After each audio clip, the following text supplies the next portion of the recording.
jigger.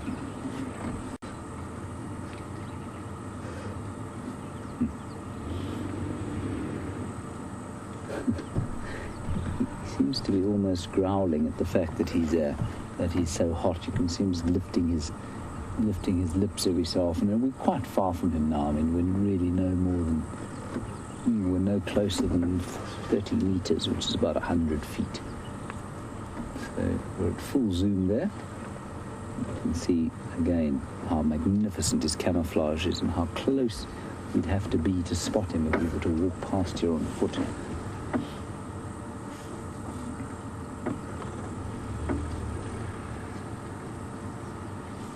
I believe Brent is on his butterfly quest. I think it's a wonderful quest, and I shall join him in it. I don't have quite the library he does for butterflies, but definitely I think if we can make a great list of butterflies for this area, it'll make for fascinating summers.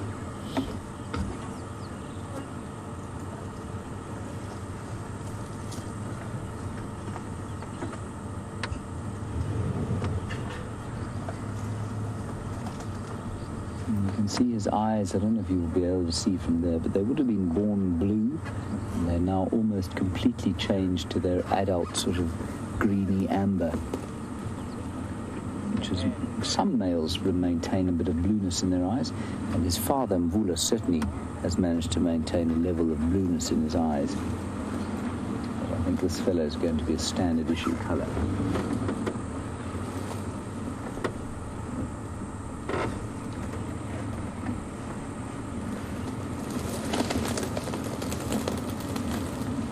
I imagine he will go and have something to eat at some stage, maybe only this evening though. So we'll sit around for a little bit longer, have a look and see. And if he doesn't do too much in the next little while, I think we'll press on, have a look at Buffelshoek Dam and see what's going on there.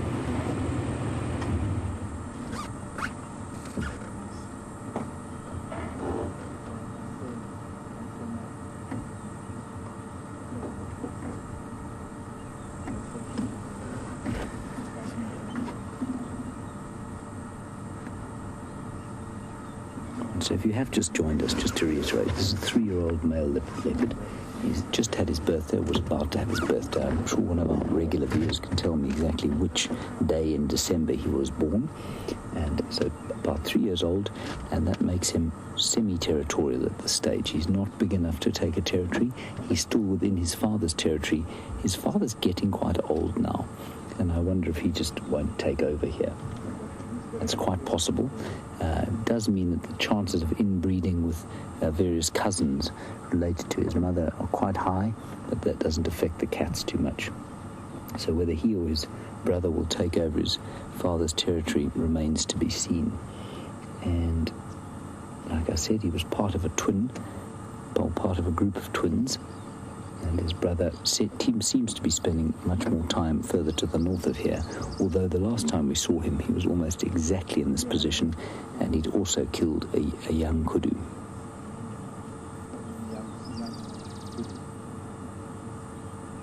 And you might, Tibbs, can you see the carcass from here?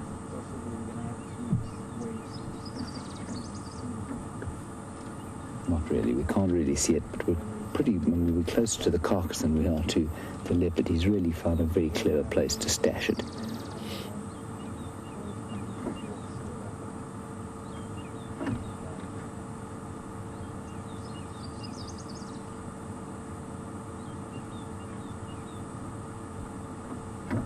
You see his magnificent set of teeth there. Oh, there we go. Big action going on with the cat sighting.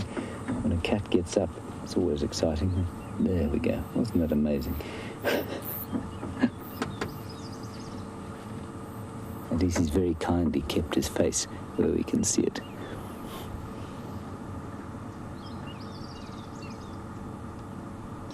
Now, for those of you who don't know this leopard, like I say, a 3-year-old young male, and apparently identifiable, I've never managed to see this, there's apparently a pound sign under one of his eyes. So next time he looks at the camera, see if you can't take a screenshot and maybe see the pound sign there.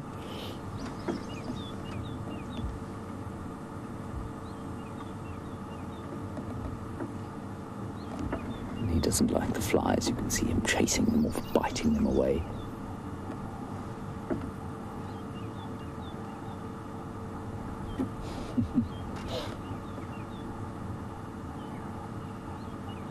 Now, the other thing you can do, while we're looking at that angle of him, one of the ways that we identify leopards, of course, is by the unique spot pattern that they have under their noses.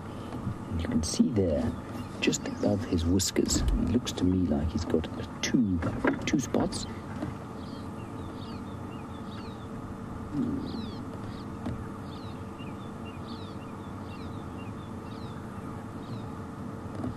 Sit still, fellow. It's one and then a little line of three. We'd probably call that sort of two. Apparently someone is talking to me on the radio. I cannot hear a word, however. The radio seems to have died. Tibbs, I'm afraid it might only be you on comms at the moment. Let me just try and fix the radio quickly, everybody. I wondered why everything was so silent. I'm just going to plug myself into a different jack. There we go. That's better. I've re-plugged myself in, and now final control can speak to me.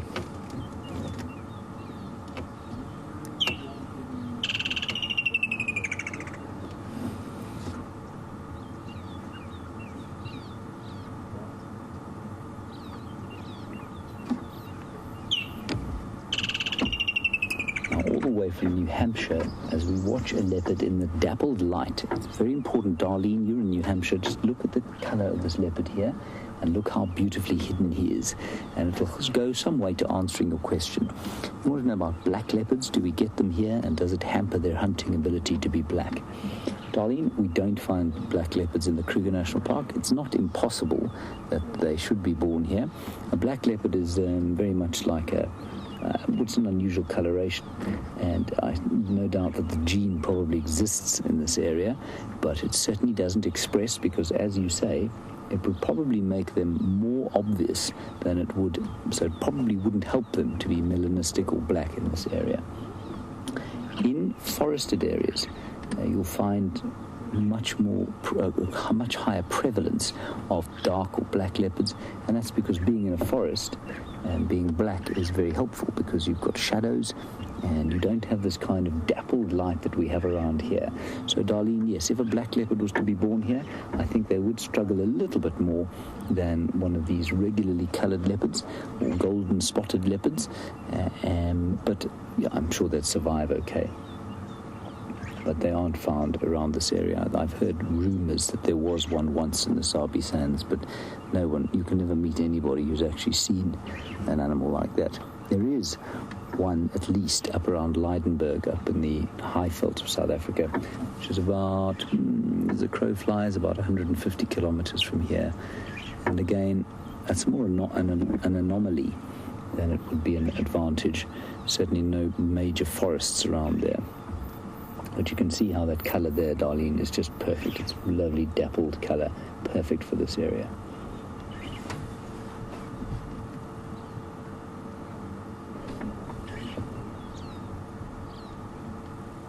Tabs, you just keep me posted if there's any more on the comms, eh? That I'm not hearing.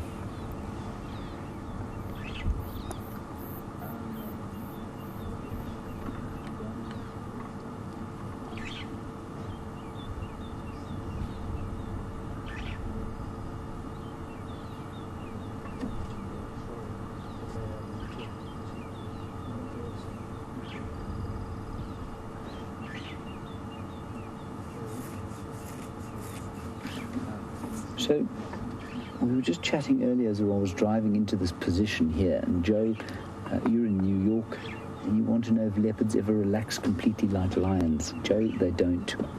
Leopards cannot afford to relax like lions. Remember, lions are the apex predator, well, second to us probably, of the area, and they are far more willing to take risks, and they live in groups because they live in groups.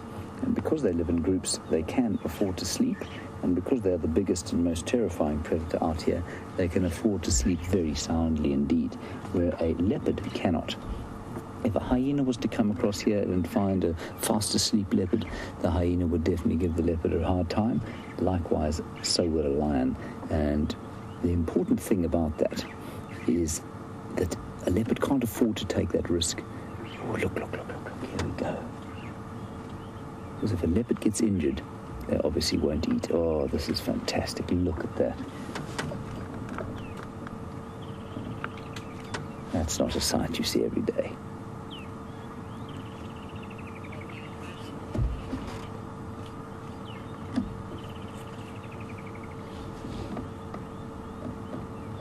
Well, let's see if you can get to this kill.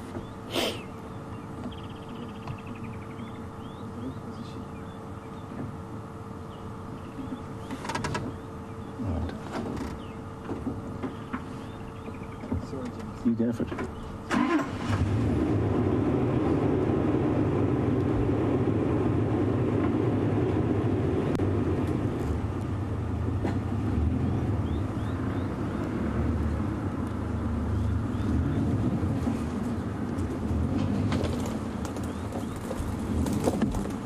Thank you, Brandon, for your comments. Lovely to hear from you in New York. You say cheetah have always been your favorite animal. Brandon, one of my favorites too, and just unfortunately the habitat here is not ideal for them, and they prefer sort of much more open areas where they can open up and run at 60 miles an hour without fear of bashing their heads on a tree stump or sort of scratching their bellies on a fallen over tree. That's why they don't occur in such great numbers here. But you say you learning to love these magnificent leopards. Yeah, they are really just very special to spend time around. Right, we're going to try and reposition the vehicle, see if we can get a good view.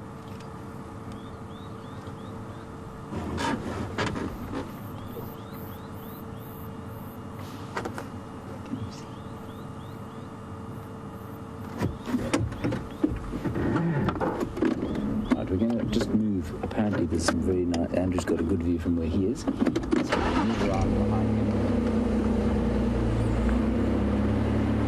Wonderful. I thought he was just going to sit there the whole afternoon.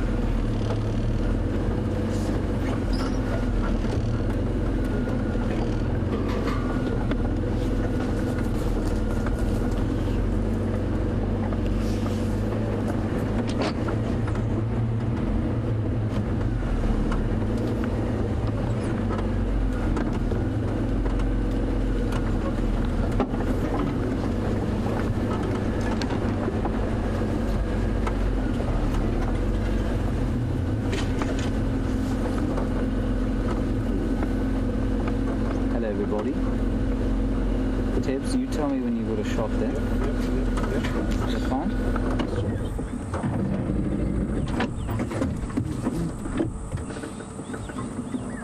Reverse a bit, I can try. Isn't that wonderful?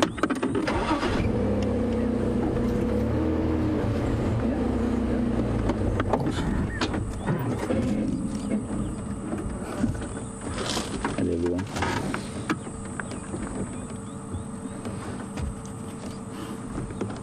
So one of our regular viewers, Ellen, who is a leopard fundi, says that no one's exactly sure when they were born in December, so somewhere around December 3 years ago. So I think we'll call their birthday. How about today? I think this is as good a day as any for their birthday to be. We'll make it the 18th of December.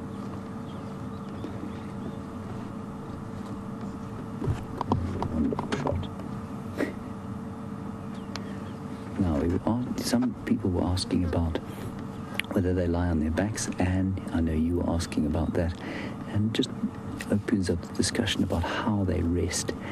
And a lot of people seem to think that they are sort of arboreal, they live in trees. They don't, they'll be in trees when they've got kills in trees. Sometimes they'll sleep in trees, but if you watch them for any length of time in a tree, you'll see how they're actually uncomfortable places for a leopard to be. Not easy for a leopard to be lying in a position like that, not very restful at all.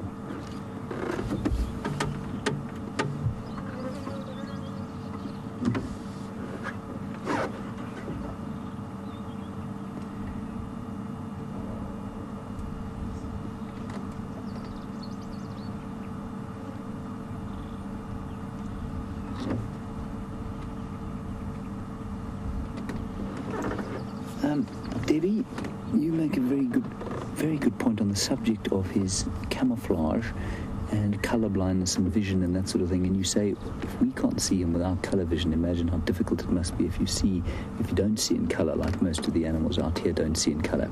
Debbie, there are two aspects to that are quite interesting. First of all, remember the animals out here that don't see in colour, don't see in black and white or sepia. Apparently they see in shades of green and red, I think.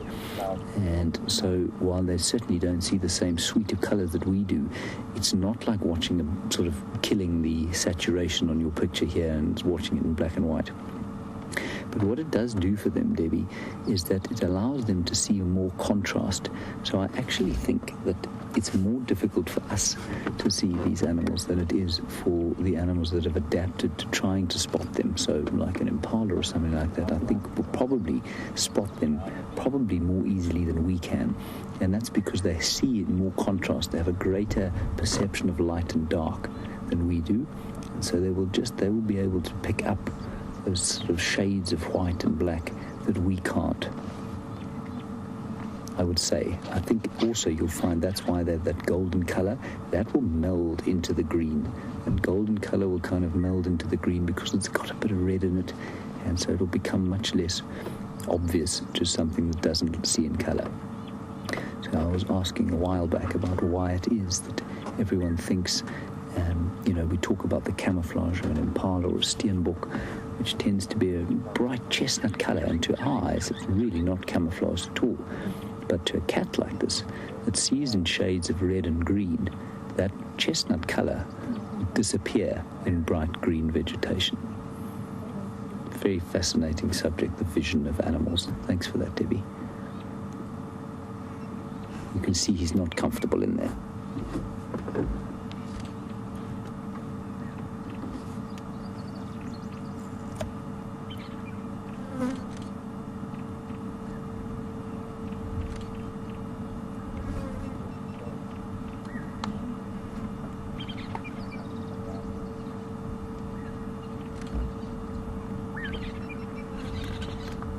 Shamrock, you're asking an almost impossible question to answer, and those are the best kinds of questions, of course, because they open up discussion. You say you've observed that domestic animals and certainly human beings will form attachments to sort of inanimate objects. So your cat might have a favourite fish filled with catnip, or your dog might have a favourite bone that it forms an attachment to and that they will play with regularly. And do we think that wild animals do the same sorts of things? Shamrock, I don't know. I've never seen it. I don't see why it shouldn't be possible. And certainly, I mean, you've used the term emotional attachment. I know that the fashion for many years has been that we don't sort of anthropomorphize, and very loud kingfisher there. We don't shut up. Shh. Sorry, everybody. Every time I try and talk, he shouts at me.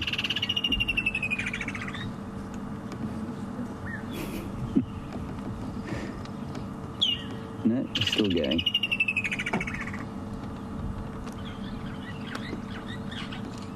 Can't even see him. See him, dude. Anyway, he's just in front of us. So, Shamrock, like I was saying, the fashion has been that you don't put human emotions to animals. We don't anthropomorphize them. Apparently, animals don't feel emotion. But of course, as a riding teacher of mine once said to me, you've only have to, if you've ever owned a pet, you know it's simply not true that they don't feel emotion. Whether a leopard like this would form an attachment to an inanimate object, I think as a youngster, yes, maybe. As a cub, they may well have a favourite stick or something like that they might play with. Remember, they're moving all the time, though. So because of that, I don't think they'll carry things around. And I think if they're in one place for a while, they may well form an attachment to a favourite stick or perhaps a stone or something like that.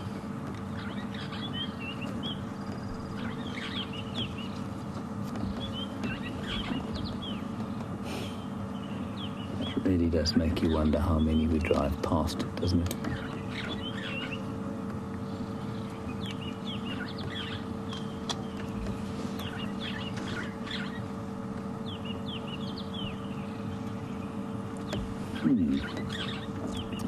Very similar vein to Shamrock's question about emotion. Paul, you want to know, would Karula, his mother, be happy with him staying here? Happy? I don't know. Tolerate him? Yes. She wouldn't have a choice, really, because he's much bigger than her. And, I mean, once the leopard gets to a certain size, he'll scavenge off his mother if he has to. And sometimes you'll find them, they might meet up and they'll be quite friendly to each other. Just biting off the flies there. But Paul, I don't think she'd have an issue with it. And, I mean, certainly a possibility, if she wasn't quite as old as she is, it's a possibility that they, could even mate, which isn't ideal. But, like I say, with the cats, it doesn't seem to have the same effect that it does in some of the other mammals.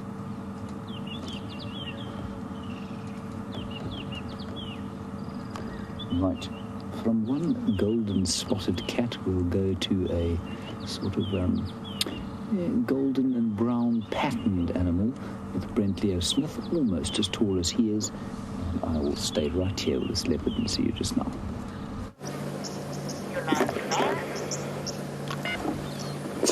Sorry about that, we're back. We've fixed our technical difficulties and we are with some giraffe at the moment, and shares a little bit of its name, as we found out on the sunrise safari with that leopard you were just with. Maybe the little one's coming into the light. And there's a young one here as well.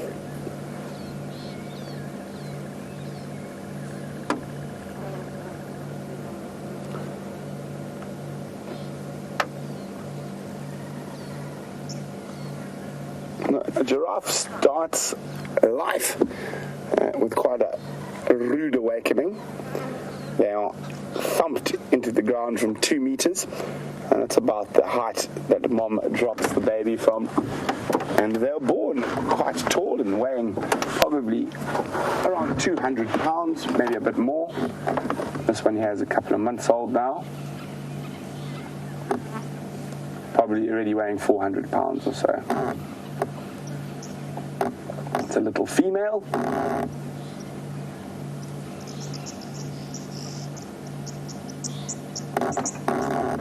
Very, very pretty animals. As I was saying, they share a piece of their name with the leopard. Their scientific name is Giraffe cameopardus. So the one who walks swiftly, camel leopard is a direct translation. There are only 2 members of the family, so all the giraffes around in Africa, even though they're named different, they're all very, very closely related. There's only 2 sort of different members of this family, and the other is a very rare and strange beast called an okapi that lives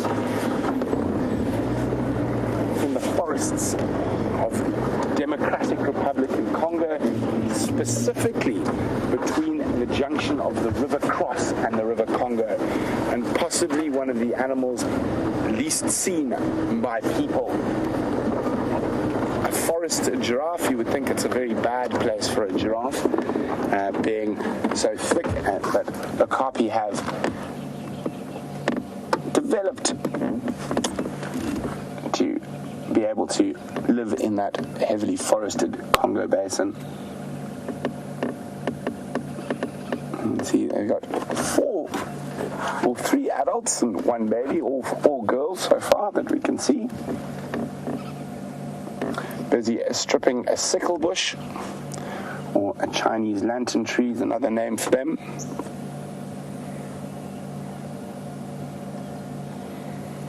So isn't this fantastic? We're sitting out in the African bush and you are watching giraffe defoliate a sickle bush live.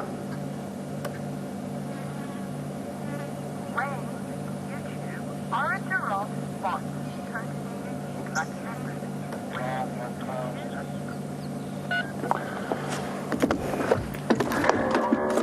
Wayne on YouTube would like to know, are giraffes' spots totally unique like a leopard's? And yes, Wayne, they are. No giraffe has the same spot pattern.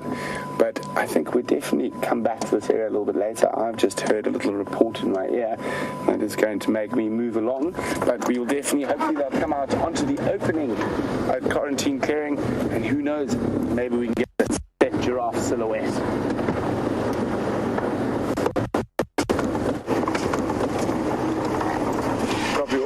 I'd like to join you there. Look at that just quickly before we go. So she's walked through a very thick branch, and on her left shoulder is quite a long scar. Just a little scratch more than anything else. Here you go. You can see there a bit of a scab hanging off. Nothing serious. But let's continue on. Nice having them around.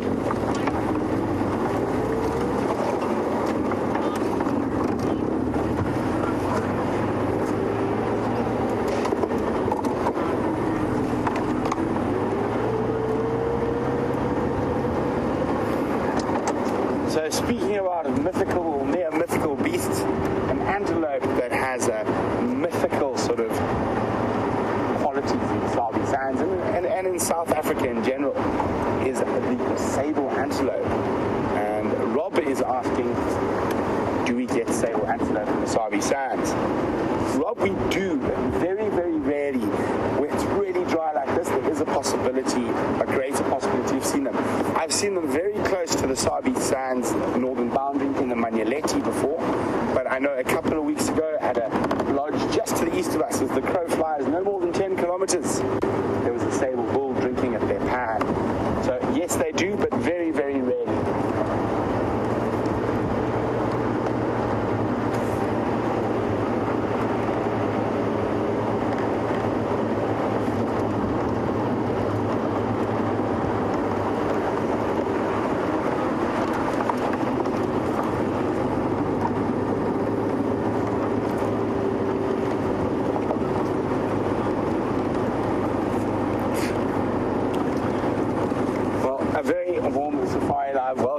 Ashley, and when I say very warm, it's swelteringly hot out here.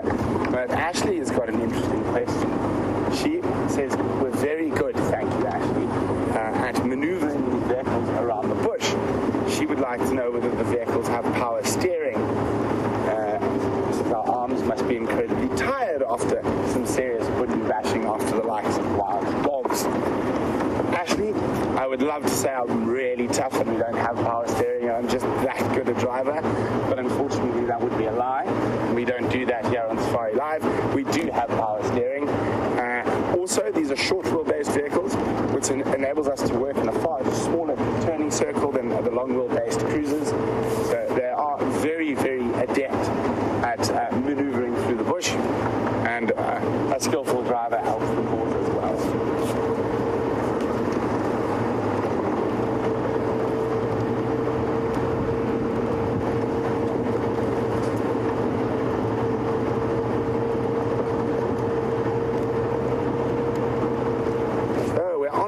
To a mystery beast. What could it be? It's not a wild dog because I'm not driving like this, so it must be something else.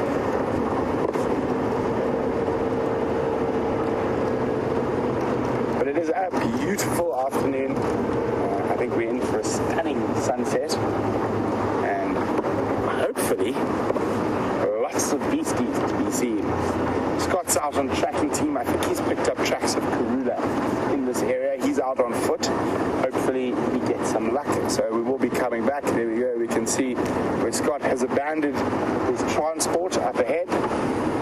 And he'll be checking through here on foot. So fingers crossed that Scotty will be able to find her.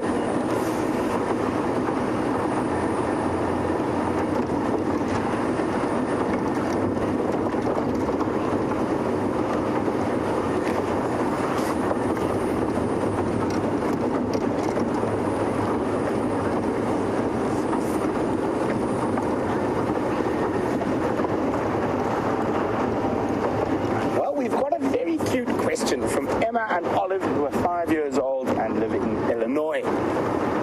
Unfortunately, I don't have any of the giraffe dung handy, but they would like to know why giraffe dung is so small. I mean, giraffe dung is probably around that size, probably about the diameter of a penny, maybe a bit bigger.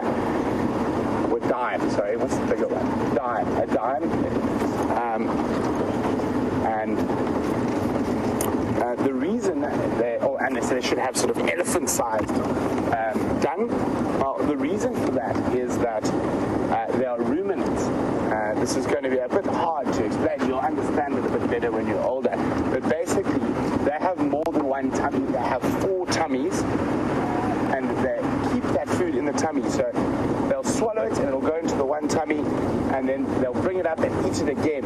So an elephant only has one tummy, and he's not very good at digesting or breaking down the food he eats, so he gets lots of big things stuck, so he has very big food. But where a giraffe can eat it, chew it into tiny, tiny little bits, so that's why their food is that big. I hope that helps.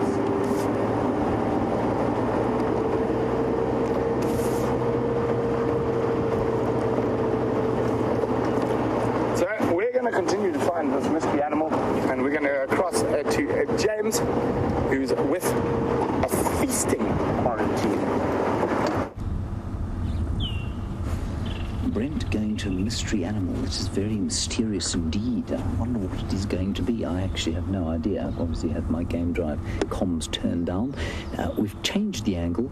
Quarantine has started to sort of feed a bit, and he's now trying to eat this young kudu. Now, there we can see it's not easy for him in there. It's very awkward.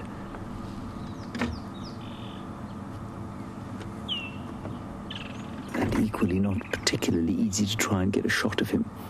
I think we will probably end up going back to where we were the other side. We just wanted to come around here and see if we couldn't get a nice view of him.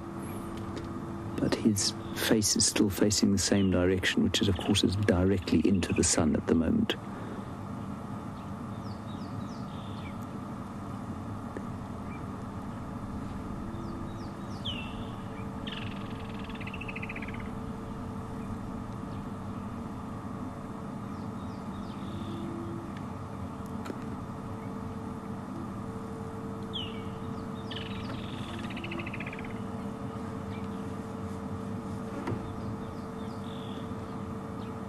Bob, in Cape Town, I didn't get your question. I'm just trying to find out what is going on the Game Drive channel. Right, so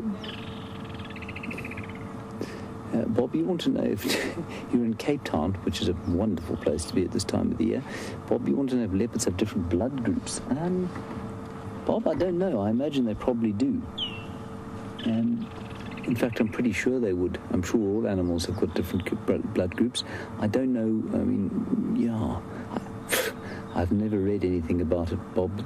Yeah, I would say yes. They probably have got different blood groups.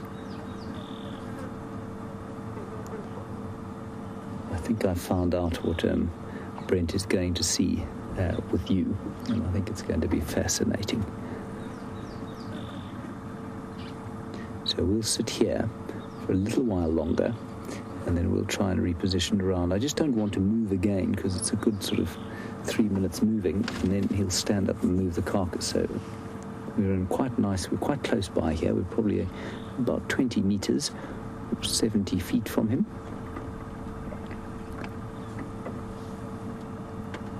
There you can see his tail hanging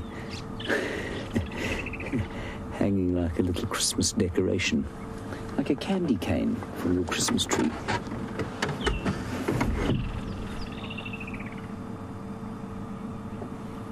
And now we can start to smell the meat, which is starting to, it's getting a little ripe hanging in the sun there in that tree.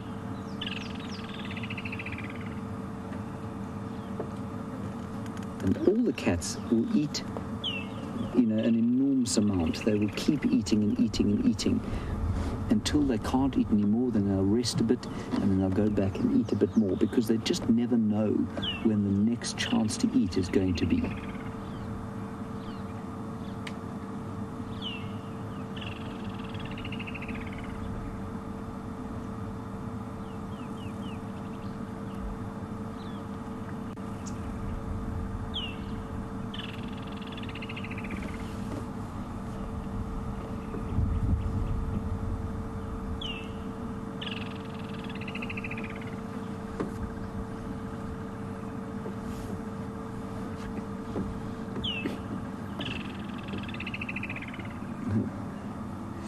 Marisha and Andreen in Texas, you want to know? This is something that I'm never sure if I've got quite right. But Marisha and Andreen, you want to know if you read the spot pattern from left to right on the leopard side or from left to right on our side. Marisha, as far as I'm aware, it's left to right on our side. So if you were to have a leopard that was, say, called the 3-4 female, very famous leopard from Londolozi, she would have 3 on her right and 4 on her left, so the opposite for you. So you would read her face from left to right as you would, whoops, the daisies.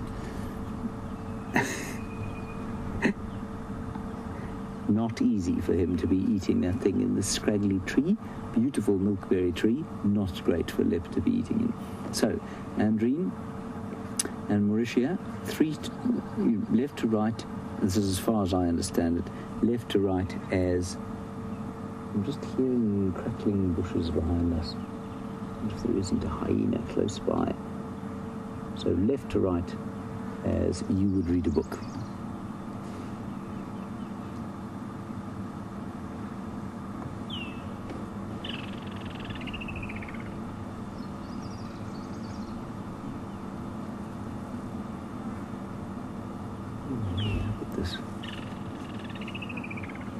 Tibbs, I don't know if you can try and get this thing. We're just going to pull away from the leopard quickly.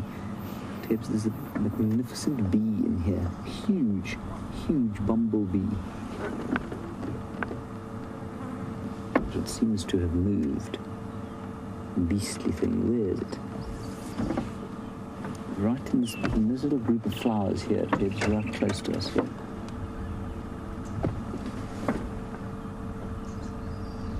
He's in there. I think he may have disappeared. There's a huge, big black bee with a wonderful yellow band. All right, well, let's scrap the bee. Let's go back to the leopard, see what he's doing. He's trying to eat. I think it's time we moved on to the other side and see if we can't get a better view from there. Right, so hold on tight. Here we go. Fortunately, there is another vehicle on the other side there.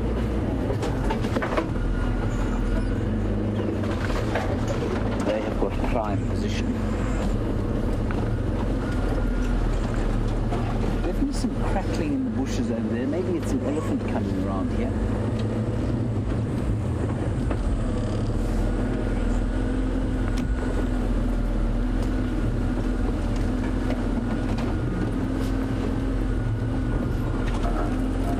So Elise, you've just tuned in and you want to know if quarantine caught another kudu. Elise, in a manner of speaking, certainly not since yesterday. This is the unborn fetus of the kudu cow that he killed yesterday. So, no, unfortunately, not a new one, and in fact one that never made it to the fullness of life. It's quite common this time of the year, you know, so many of the female antelope around here are hampered by the fact that they're just about to give birth, big fetuses inside them because they have to be very fully developed when they're born, and so they're not quite as quick as they might be, and that means that when they are killed, it's a double meal for many of the predators here.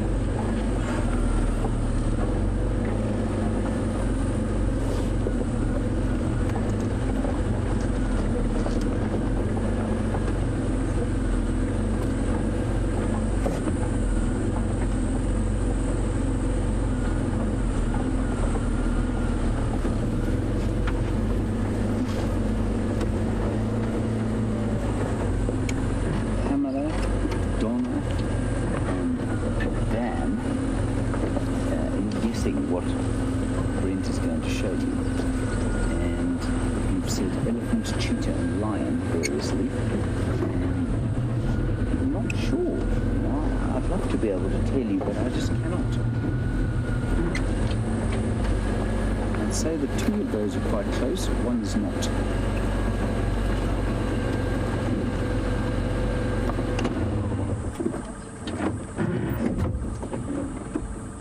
So that's about as good as we're going to get here, I'm afraid, everybody. Yep.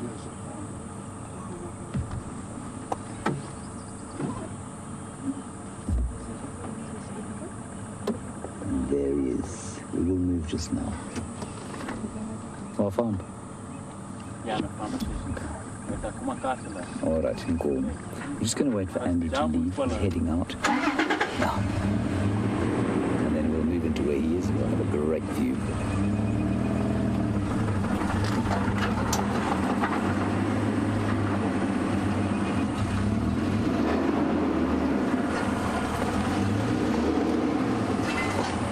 Just bear with us with this view, everyone. It will get better very shortly.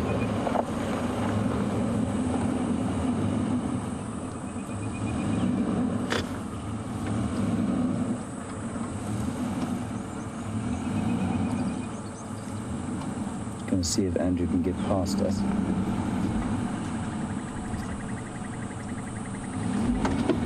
Here we go.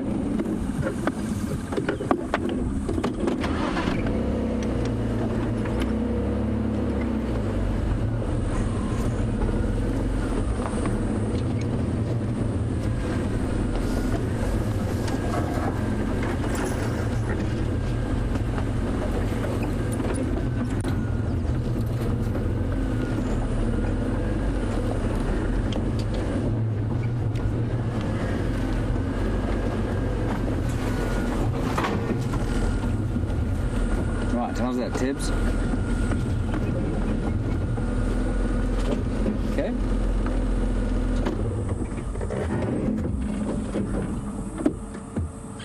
There is the leopard. So sorry if my voice has been a bit low, everybody. One does have to keep the voice down a bit when there are other vehicles in the sighting. We don't want to necessarily inundate all the other cars with the questions and queries that you guys are putting through. So I'm sorry if my voice has been a bit quiet, but we're alone now and I can speak up a bit. So keep firing off those questions. It's great to hear from you. Hashtag Safari Live, questions at wildearth.tv. Tell us what you think of the sighting. How does it make you feel to watch this magnificent male leopard? Does it feel conflicted at all when you see him eating what was an assumed to be born kudu? I'm sure many of you have seen adult kudu. And does it make you feel conflicted to see him feeding on this unborn fetus? It certainly makes me feel slightly conflicted, I must say.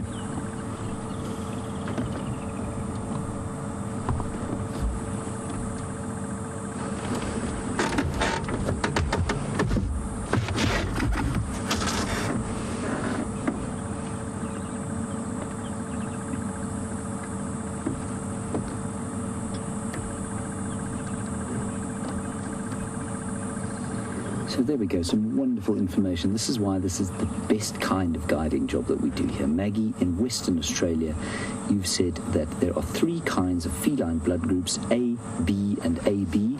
I know that the latter, only 2% of the felines. You think it's in wild and domestic cats. So there we go. That answers the query about feline blood groups. Absolutely, they do occur. A, B, and AB. Thank you very much for that, Maggie. That really does make a difference. Now, we're still quite far away from this leopard, so we're at full zoom at the moment.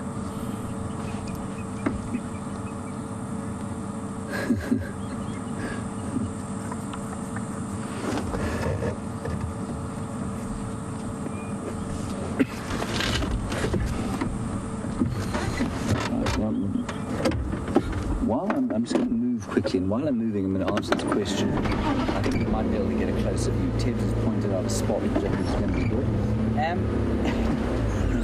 Do cats have taste buds? Yes, cats do have taste buds, but not as many as we do. We apparently have got far more taste buds than the cats. I forget the exact numbers, but we have got lots more taste buds. Ours are much more sensitive. They pick up a far greater suite of different flavors and things. The sweetness and bitterness and sourness, saltiness, and I forget exactly what it is. But there are basically 4 major kind of different tastes we are much more sensitive to. The cats do have taste buds, but they obviously don't. I mean, our taste buds are largely designed to help us avoid eating poisonous foods. And it's it's the same with the cat. So while rotting meat will taste disgusting because it's probably toxic to us, the same cannot be said for cats, to whom it is not toxic. And it's going to be good if we can get in here. Let's are we that side?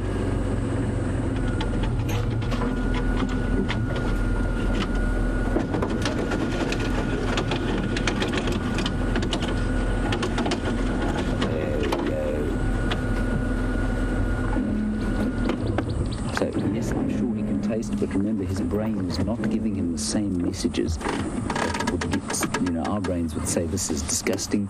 His brain is not giving that message. And there's a wonderful view of him. Right, Brent is with an animal.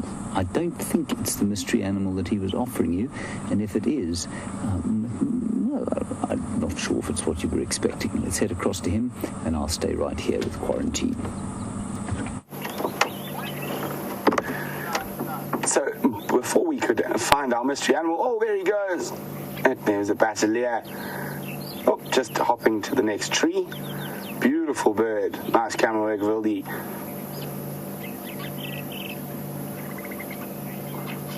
And you can see opens its mouth and almost gets a sort of like flutter in its throat. Can't really see it now.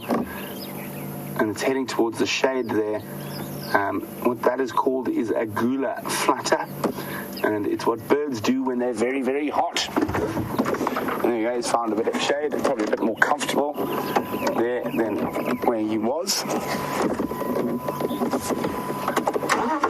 So the mystery animal was elephants, but unfortunately they evaded us and they disappeared across our southern boundary before we could get there. But never fear, we're on searching for more now. Also, we heard a report of Tingana actually heading towards this area, so we're going to see if it's crossed our eastern boundary. Also, a good area to look for ellies.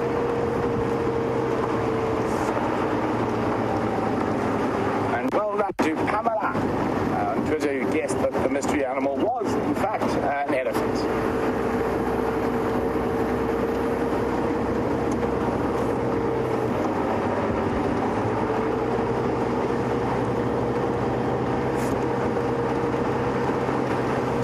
Let's go back to Commander Bond, who's still got a leopard up a tree.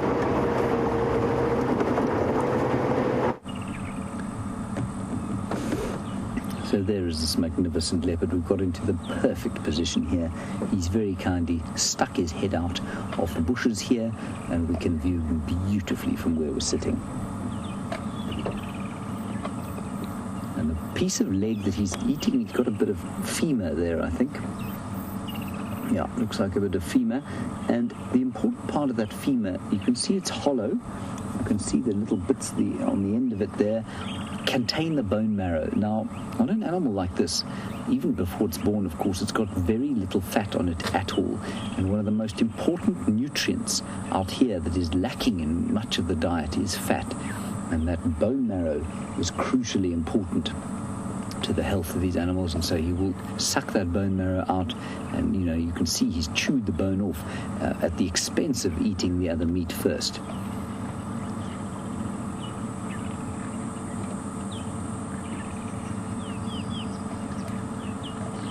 Just amazing to watch this. I mean, it really is an astonishing privilege.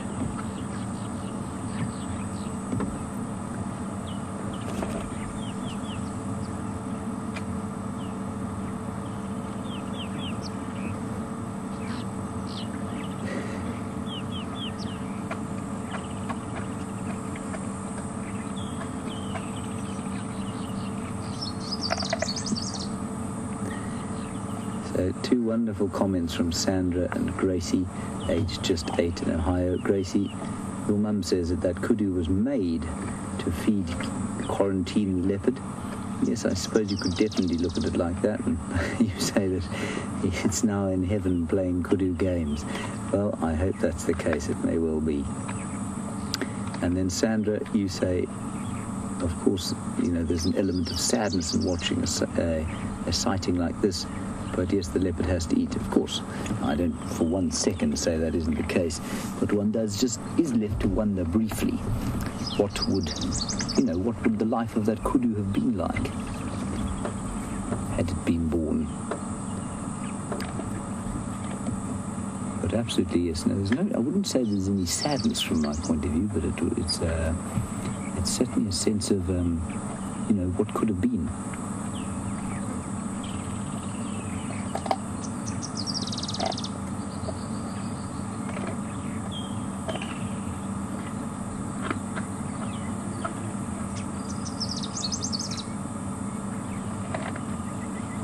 That we'd get this wonderful information from one of our viewers, and a great contributor always, Raisa in Finland, who say the cats have got 450 taste buds. So there you go. And we have got over 10,000 taste buds, which explains why we sometimes require Michelin chefs to satisfy our culinary needs, whereas the leopard is more than happy with rank and rotting kudu meat. Thank you for that, Raisa.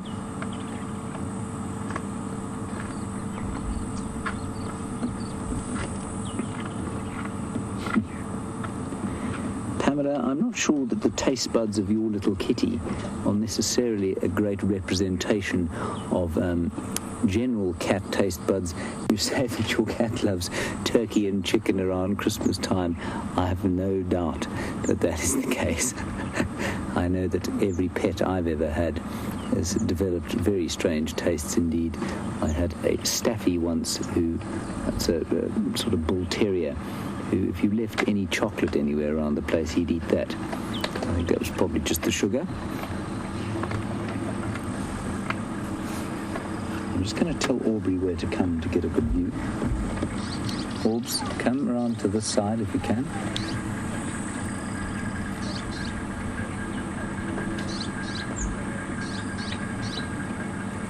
And please tell me if Brent managed to find you his mystery animal yet. I'm deeply confused. I'm pretty sure it wasn't the Batalier.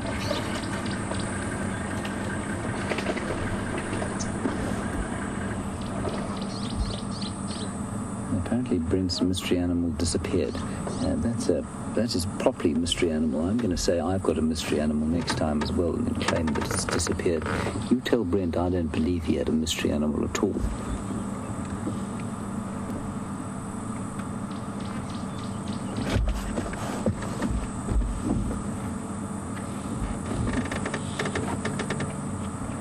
Just something quite interesting here. Tebs, can you try and pull focus onto the car behind us? Watch this, everyone. There's another vehicle behind us there, and you can see it's pretty close by. That's where we were parked just now. And that's Aubrey from Juma, which is right near where we operate.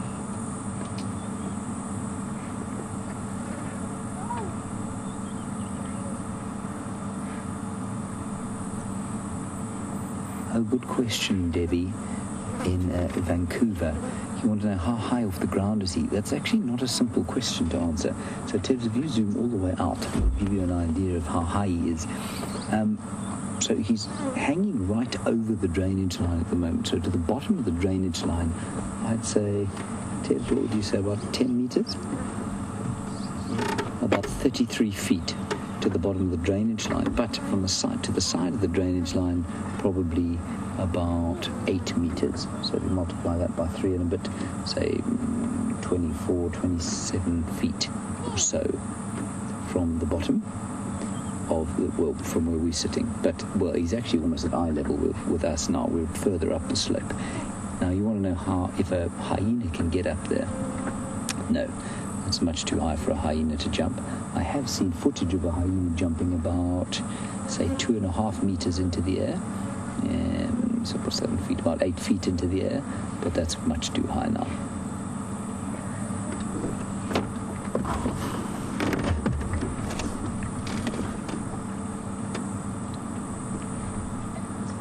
So it's actually a really clever place to put your meat, because the actual climb to get it there wasn't particularly difficult because it's come off the side of the drainage line, but it's hanging over the trough. And so for any other animal to get at that carcass, it's going to have to go up the tree. And a hyena, of course, will not be able to climb up there. They don't have the claws for it.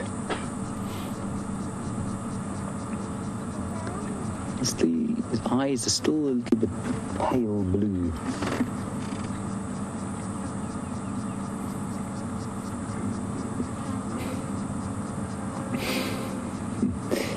Wolfgang, you've obviously heard this vehicle creaking and groaning as it's been driving around here. You're in Sweden, of course, where I cannot imagine what the temperature must be right now. It's a temperature I hope never to experience. So please tell us how cold it's getting there as we head towards the winter solstice. Look at this. You want to know what would happen if the car broke down here? Would we spend all night here waiting for him to move? Depending entirely on the problem. If it was a flat tire, we'd have to wait for him to move. And so that might take a long time. Otherwise, we'd probably just call Scott and get him to come and tow us out. So you can quite subtly get vehicles out of these situations. I've definitely been in a situation with lions, with leopards, where the car's broken down, we had a flat tire. But you do have help around here to help us. Look how brilliant that camouflage is.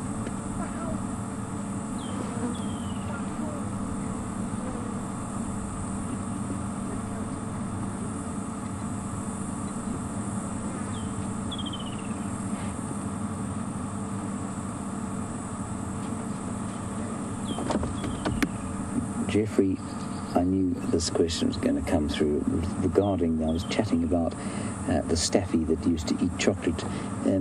You'd say, isn't it toxic to dogs? Yes, it certainly is supposed to be. I'm just going to be quiet now because this leopard is very close to us. He's about 10 feet from the front of the car now.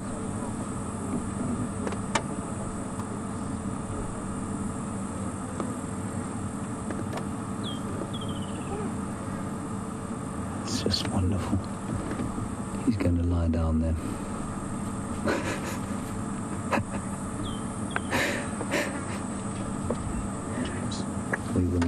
We won't be moving from here.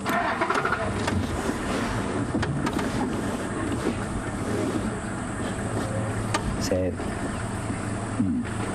about 8 feet from us now. And he's just very happily lying there, panting away. So I think we'll probably stay right where we are for the next little while and see what he does. So, Jeffrey, just to get back to your question. Jeffrey, yes, dogs are supposed to be allergic to chocolate, and when he got hold of an entire bar of chocolate first as a puppy, we thought this is it, and we rushed him off to the vet. And the vet said, just watch him and see what happens. Well, nothing happened except the fact that he developed an enormous taste for chocolate, and certainly we tried to avoid giving it to him, but he was a cunning little fellow.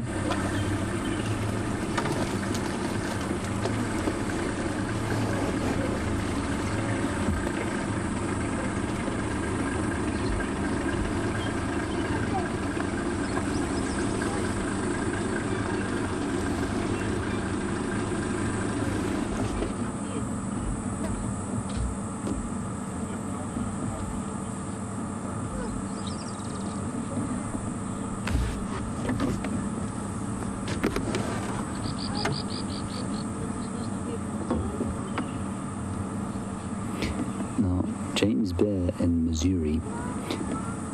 We were chatting a little bit earlier about whether this leopard would set up a territory here and the possibility for inbreeding. I am going to speak very quietly now because he is close to us, and there is also another vehicle here. James, you want to know if there's enough genetic diversity in the area, in the Sabi Sands? Would they ever introduce leopards to increase the genetic diversity? James, this is a completely open system. Remember, it's not just the Sabi Sands. It's totally open to the Greater Limpopo Transfrontier Park, 8 million acres, 3.5 million hectares. So absolutely, the genetic diversity is quite fine.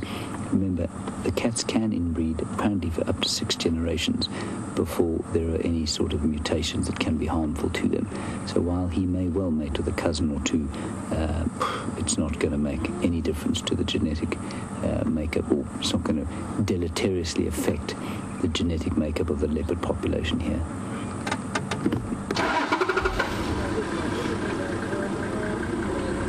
Isn't he wonderful? And look at the muscles in his shoulders there. Yeah, you can see. Incredible. So you can see his spot pattern there now quite nice. He's got the one spot in the front and a kind of line of 3 that have merged just behind the nose there. There, you can see it perfectly. He's actually got 2, one little one big one, and then a sort of merged amount. So we'd probably call him a 2 spot on the left, and I think he's 3 the other side, so we'd call him a 2-3.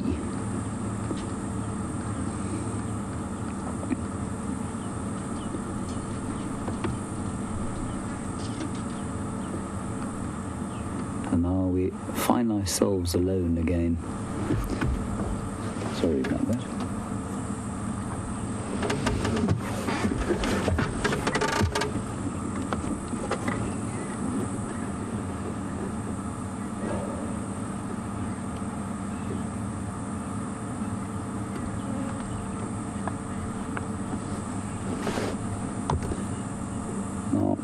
We've been sitting here in the sun, of course, and as we all know, meat unrefrigerated becomes ripe fairly soon. It will start to rot. And Cat Curly and Laura, we want to know at what stage will it become too rancid and foul for this leopard to eat it. The answer is it will not become foul enough. He will eat the very rankest and most foul of meat. The only thing that will induce him to leave this position is if he is disturbed by too many other predators, say too many hyenas, or perhaps a lion comes into the area, or he just gets too full and decides that he's had enough and goes off, maybe to have a drink, and then he presses on from there if there's not much left. If he's hungry, there is no limit to the rotten nature of the food that he will eat.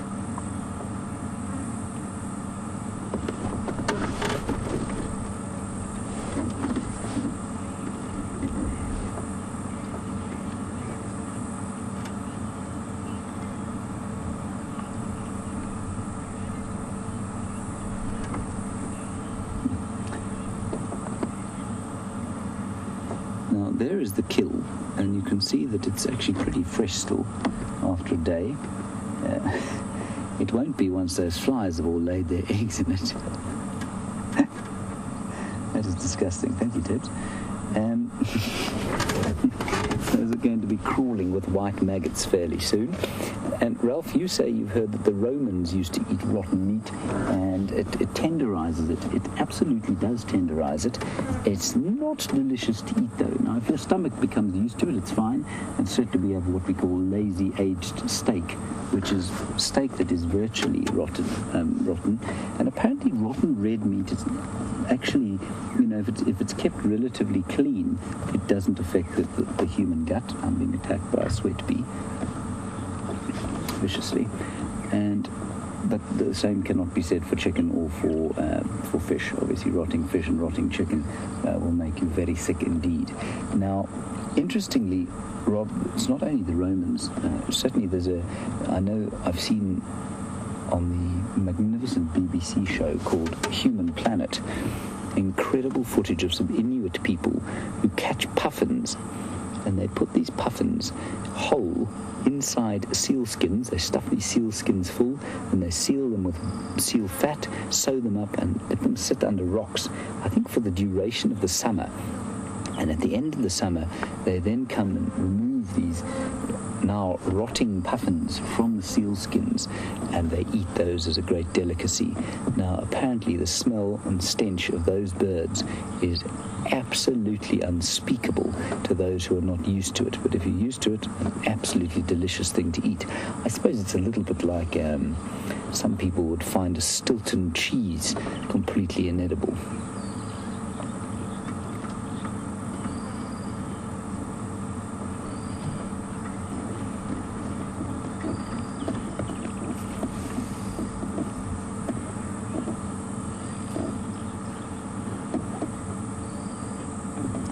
heavens. A wonderful comment from Wolfgang. Thank you, Wolfgang. You're in Sweden. I asked you what the temperature was there. You say you've had a very mild winter so far. It's 10 degrees Celsius, plus 10. I'd say that's quite astonishing for Sweden at this time of year.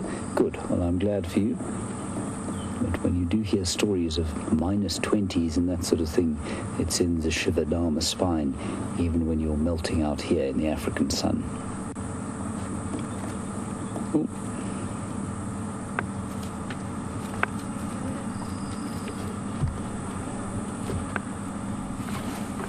Very still. Sit still, Tibbs. Very still. Okay, this leopard is now 4 feet from the car, and you saw him just give a little bit of a growl there, and he did that to Tebs because Tebs is sticking out, of course, in the car. He's on the camera,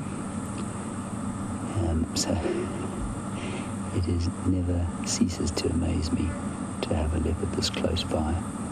And we often get a question about whether or not you should look a cat in the eye and whether that might make it react in a certain way. I'm staring straight into Quarantine's eyes now, and completely unlike a domestic dog, he's not reacting at all. This is unbelievable, everyone. He is so close to us, and just so special that he's come this close of his own accord. We haven't approached him here, so we're going to sit right here. And Gracie, you want to know if Quarantine would like to have some young kids from Ohio come and make friends with him here? Well, Gracie, I think he'd love that. Well, I'd certainly love to show Quarantine to lots of kids around the place, because he's such a great animal, isn't he? And the more kids that see an animal like this, the more likely they are to sort of be champions and conservationists and young environmental people, which are so important for the future of our planet. Right, let's head across to Brent. He's with an elephant bull. I'm going to sit here whispering quietly to myself while this leopard lies just 3 feet from the car.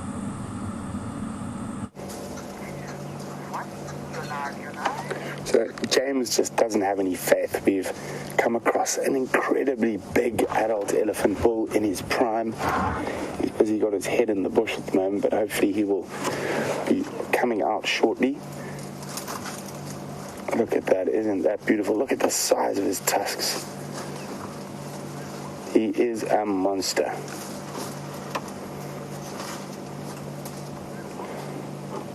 Very nice big bull.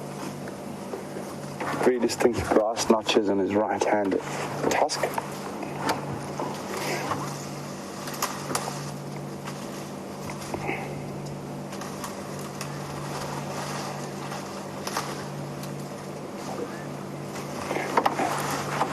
Eating on a large fruited bush willow at the moment.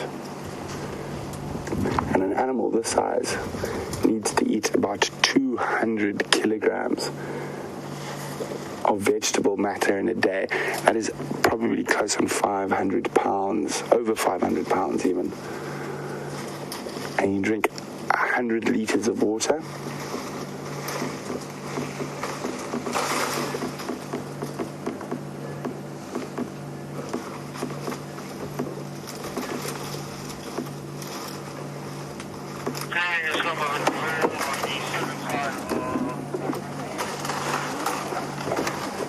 Definitely one of my favorite animals to spend a lot of time with, these big solitary Ellie bulls.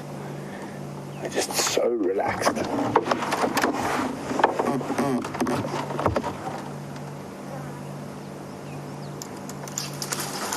There you go. Hello, big boy.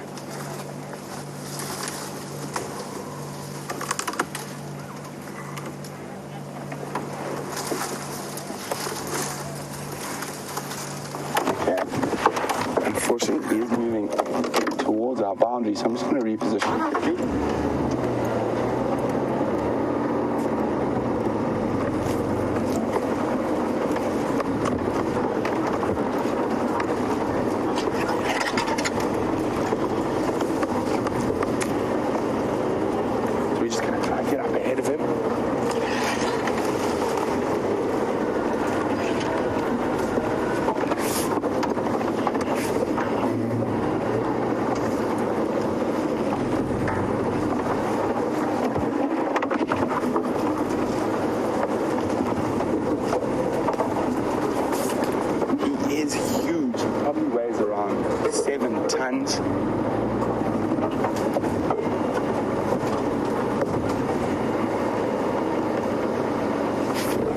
try and get around to the other side of him.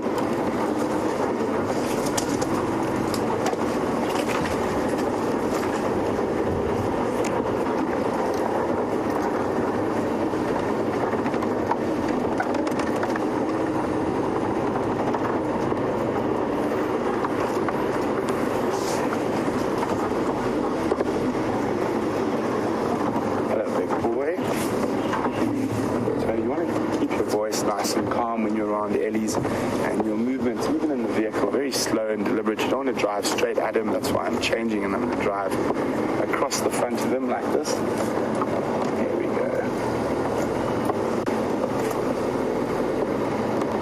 And we can see that grass notch on the right hand tusk.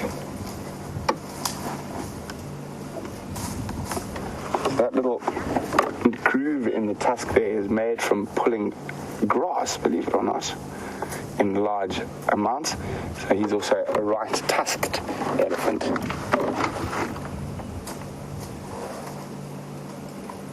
Jen from Julianne, Ohio.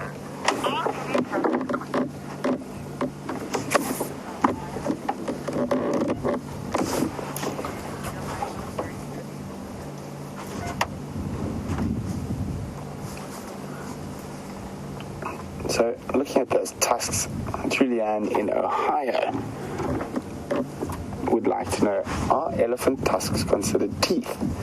Julianne, they most definitely are. They are teeth,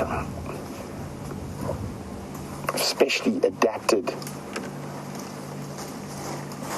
So elephants are not the only ones with tusks. Quite a few of the pig family have modified teeth that are tusks, and so do hippos.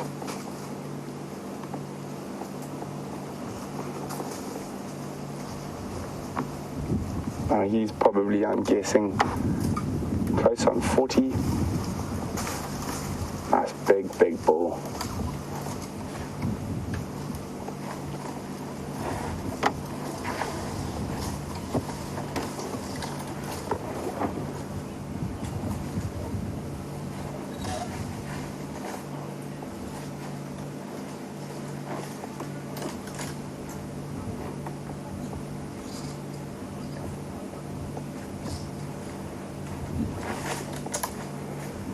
Big boy.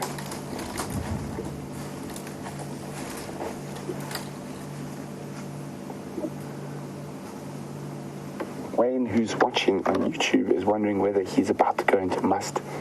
Hello, big boy. Said he saw a small dot on the side of his head. Wayne, that looks to be just mud he sprayed on himself to me. Hello, big boy.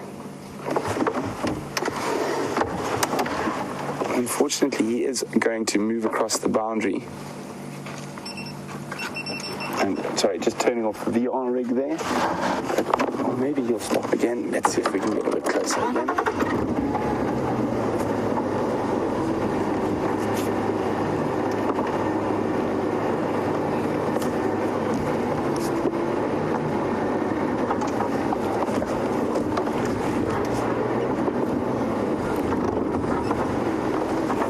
Not to drive directly at them, that would be quite threatening.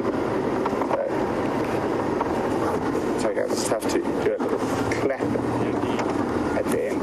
Yes, VM is giving me instructions on how to operate the VR rig correctly.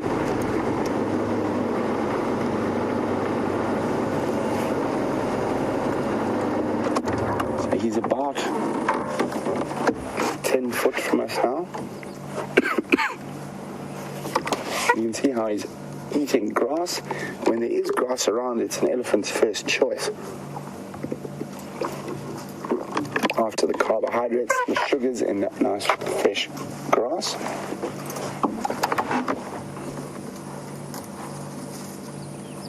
And unfortunately, we are sitting on the boundary road. So there is a possibility he is going to cross into the north, and hopefully not. Hopefully he'll walk down the road. Unfortunately not. He's going straight across the boundary.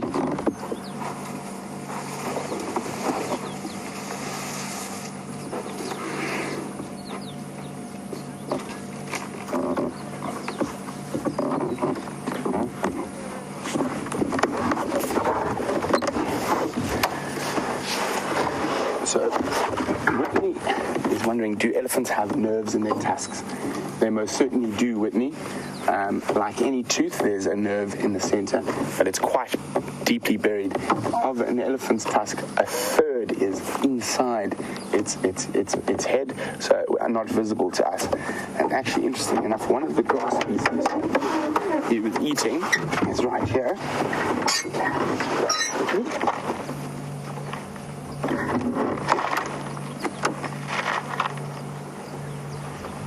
There we go. An Eroglostis, a love grass. This one looks like Eroglostis. I'm not sure which Eroglostis, I have to double check. But named after the goddess of love. Well, we're going to love and leave this early as he heads off into Buffalo's Hook. Let's go see what quarantine's up to with James.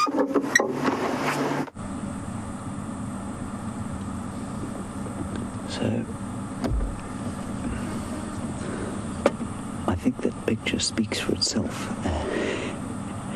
The leopard has not moved other than to nod off once, bite a few flies that have been trying to bite him.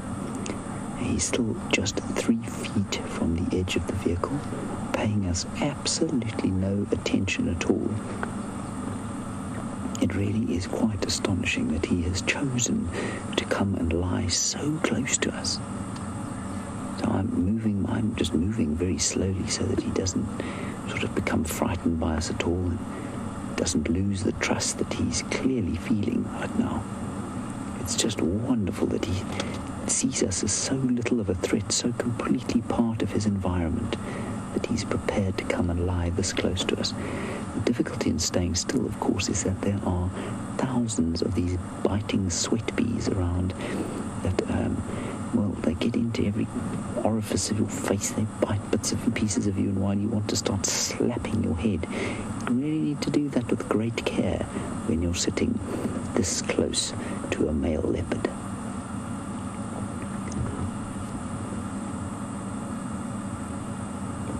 He really is splayed out for us in perfection. Now, to my mind, this, of course, is the ultimate cat.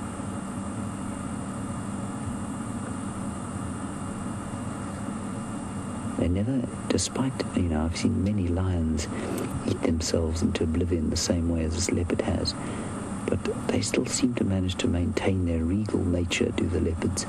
The lions, of course, once they've eaten themselves to this extent, are normally to be found lying in amongst their own dung, on their backs, in various compromising positions, and the royal nature that you sometimes sort of perceive from them when they're walking past you immediately goes out the window, whereas this leopard can be nothing other than surely the prince of predators.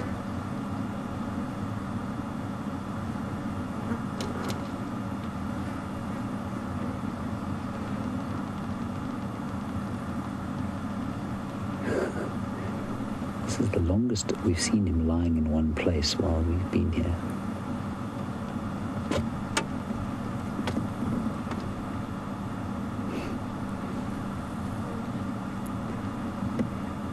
Now, all the way from wintry Rochester, New York, Shannon, you want to know if he's had any water to drink yet, and if not, when will he? The answer is that I don't know if he has or hasn't, Shannon. There are some pans in the blocks here that are holding a little bit of water, so he may have wandered off to have something to drink a little while back. But the important thing to note, Shannon, is that leopards do not have to drink. They will if they can, but if he feels like his kill might be threatened or his meal might be threatened, then he will just eat, and eventually he will go and find some water to drink. He doesn't have to drink.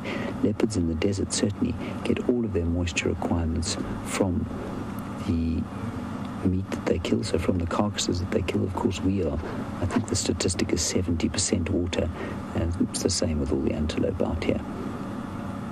And of course, there's no salt in his diet at all, so he's not going to get thirsty like we do. Very, very efficient users of water. If he can drink, he will, but he doesn't have to.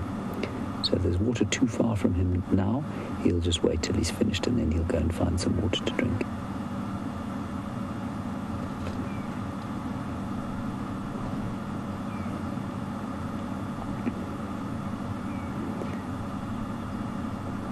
Isn't he wonderful? You can just see a little tinge of blue in his eyes there.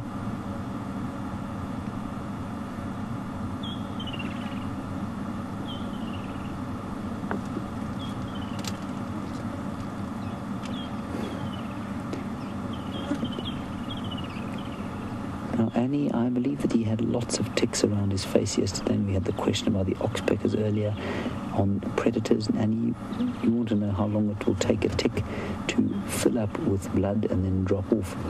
Annie, not very long, probably about an hour or so. But I suspect also that once he'd concentrated sufficiently on eating and he'd filled himself up, I think rather than the ticks dropping off, he probably would have scratched them off himself. And that's certainly, when you see them cleaning their faces and scratching behind their ears, that's not just a question of them sort of scratching an irritating itch. It has very important hygienic consequences, and certainly I think you will find that he will have removed those ticks himself. Some of them would have drunk their fill and dropped off, but I think he would have removed most of the others, but he wouldn't have worried about it while he was concentrating on eating. He may have just been very hungry, and so I think that's probably what's happened. Great question. Thank you, Annie. Apparently there are far more ticks on him now than there were yesterday. At least far fewer ticks on him now than there were yesterday. I didn't see him yesterday, of course. I think I was with that same elephant that Brent was with. We're not going anywhere. Well, obviously we're not. I can't start the car right now. Let's head across to Brent. He's with a small equid. 3, 2, 1, you're live. So we've got a wonderful little scene with backlighting from the setting sun. Zebra feeding her quite old calf. Isn't this beautiful? The striped donkey nursing. Such a peaceful scene.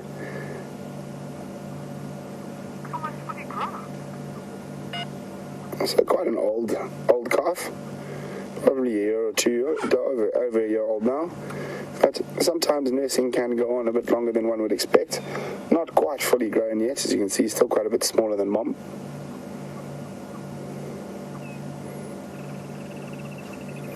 And if not, why not?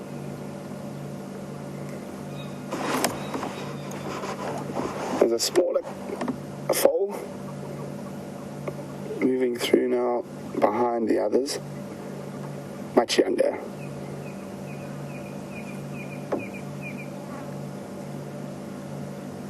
This one's so cute. He's disappearing. We've got a really, move forward a bit. A really, really nice dark stallion. To our left here. Just quite a bit darker than the other zebras. His black bands seem to be a bit bigger.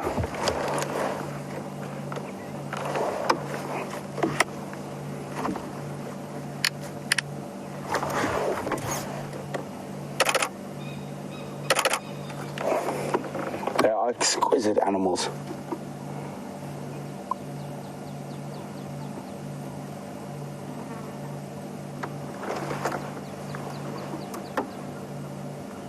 They are bulk grazers, and that means they're not very picky about what the grass they eat, and they eat most of the grass in front of them.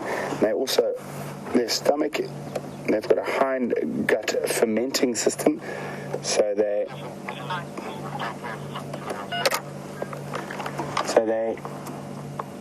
don't digest as well as a ruminant.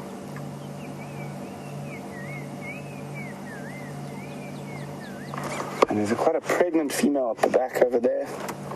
So I might be seeing another little foal joining this herd.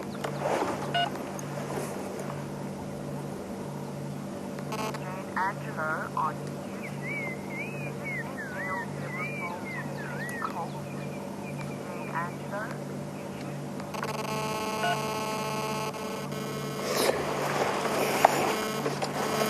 Jane Angelo on YouTube says, isn't a male zebra foal called a colt?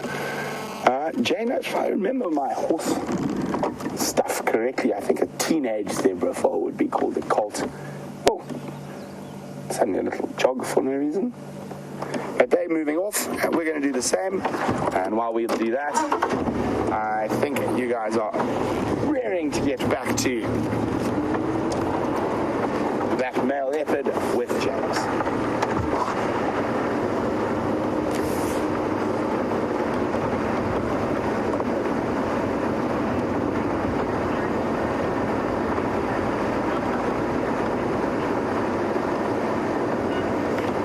Apparently not. You're going to stay with me. Let's go around and look at those zebras again.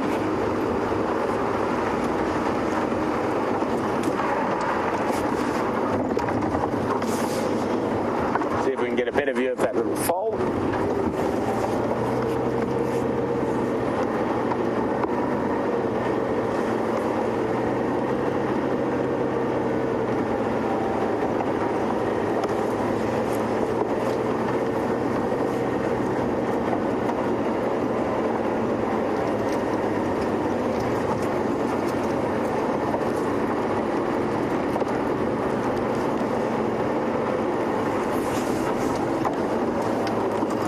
That fin.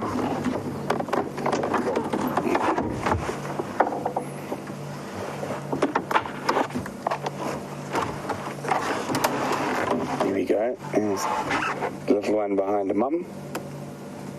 Still fluffy.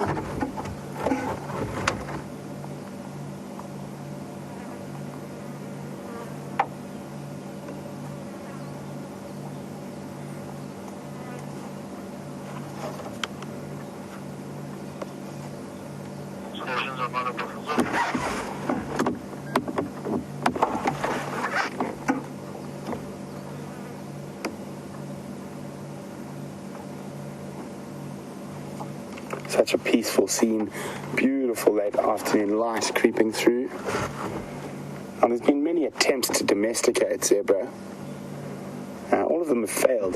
They're not as strong as domestic horses, and they're unable to carry a load. They also don't have very good stamina. And the biggest problem actually is because you could probably, with breeding, improve the strength and stamina. The biggest problem, however, is they are incredibly temperamental and incredibly violent.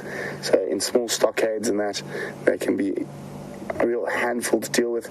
They also seem to die when they're in captivity or in sort of a yoked captivity quite quickly. So there were a few sort of zebra-drawn carts in the days of the tsetse fly in the Lowveld and in northern Zululand, but no need these days. Incredibly violent creatures.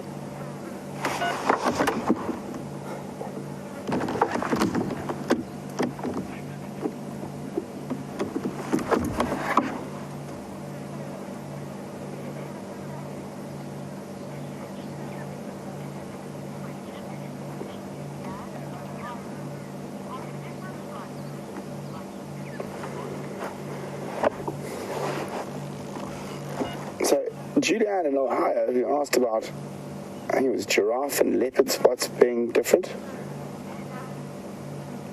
But the zebra stripes are the same. Well, Julianne, you'll find that all animals, not one of them will have the exact same markings. The zebra will have separate markings as well, each individual zebra having its own set of stripes.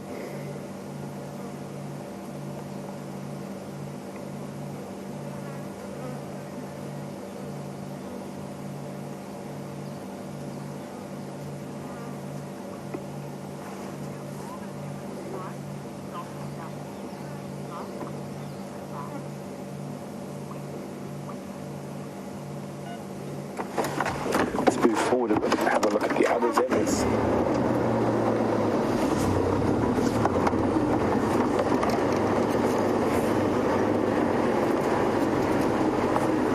Let's try around the termite mound.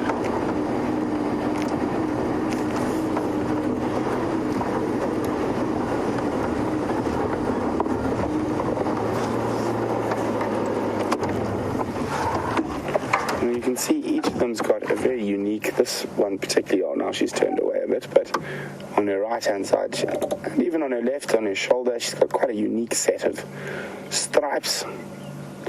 And she's the pregnant one.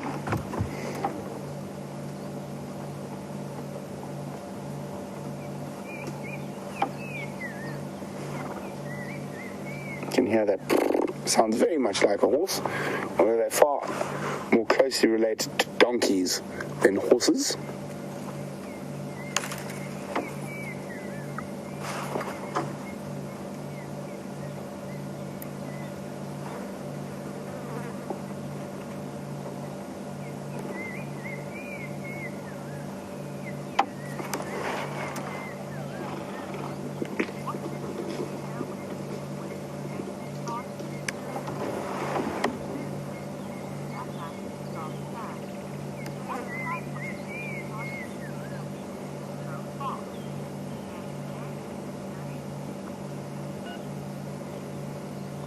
So we're going to leave the zebras as they carry on feeding.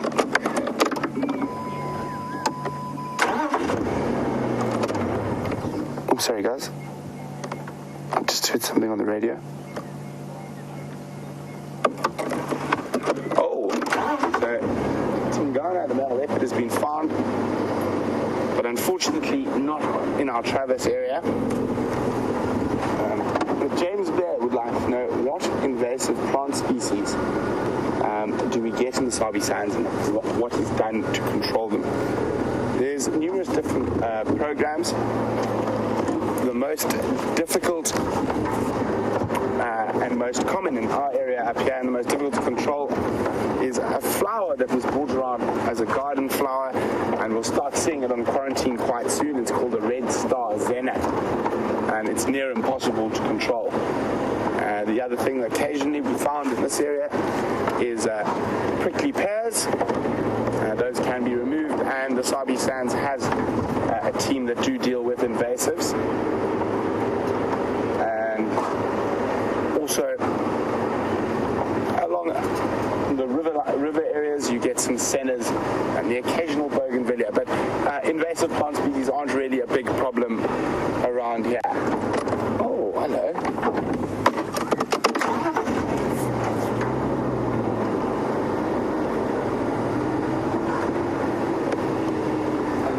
There we go.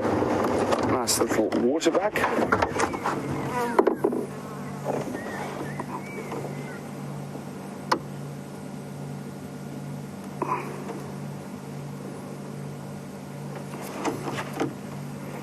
There's a young male waterbuck. Not the most relaxed, this group. They did take off, so we're not going to try go any closer.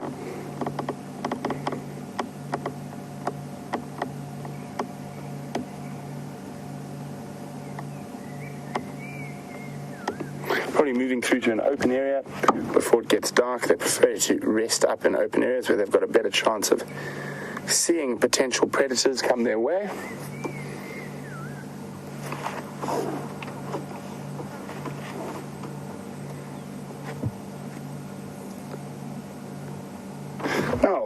Let's carry on, see what else we can find. I think we're going to head back to that area where Scott had those female leopard tracks. Who knows, maybe the Queen of Juma, Karula, will make an appearance this sunset safari. In the meantime, let's go see what Commander Bond is up to.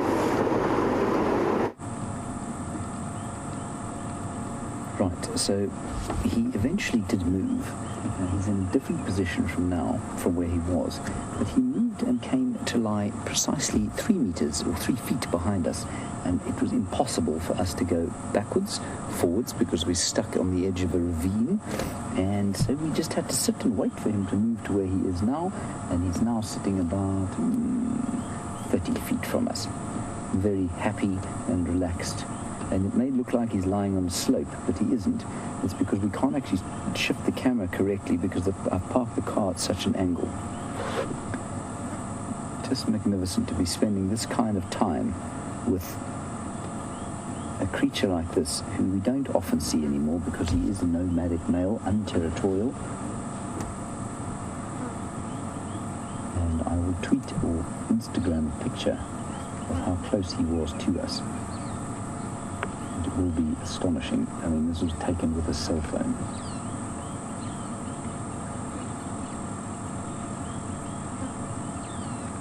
Anyway, we'll see what he does now. I think he's probably just going to do precisely what he's been doing all afternoon, walking around a little bit, sleeping, not comfortable. Like I say, they don't sleep anything like the same way that lions do, but also he's uncomfortable. His belly is so full of food at the moment that for him to lie down and for any length of time, it's not comfortable. Bits and pieces of him are going to be prodded by the stones and the grass and that sort of thing because he's so full. And I've sometimes eaten myself into the same sort of state, but I don't think we humans have quite the same capacity to eat as these leopards do. I mean, they will eat, certainly a lion will eat up to a third of his body weight in one sitting, a quarter of his body weight in one sitting. That's massive.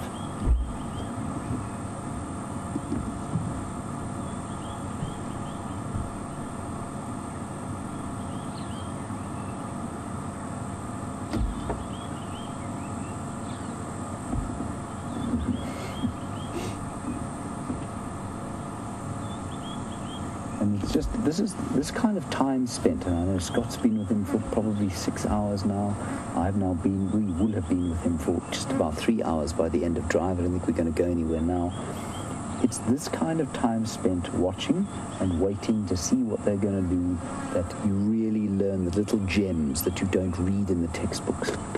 And while, yes, 90% of the time we're just going to be chatting generally about leopards and, bits and pieces about his individual personality, but it's the time spent, these 9 hours with one leopard the whole time, where he's going to do something odd at some stage that will make us think, there's a behavior we didn't know about before.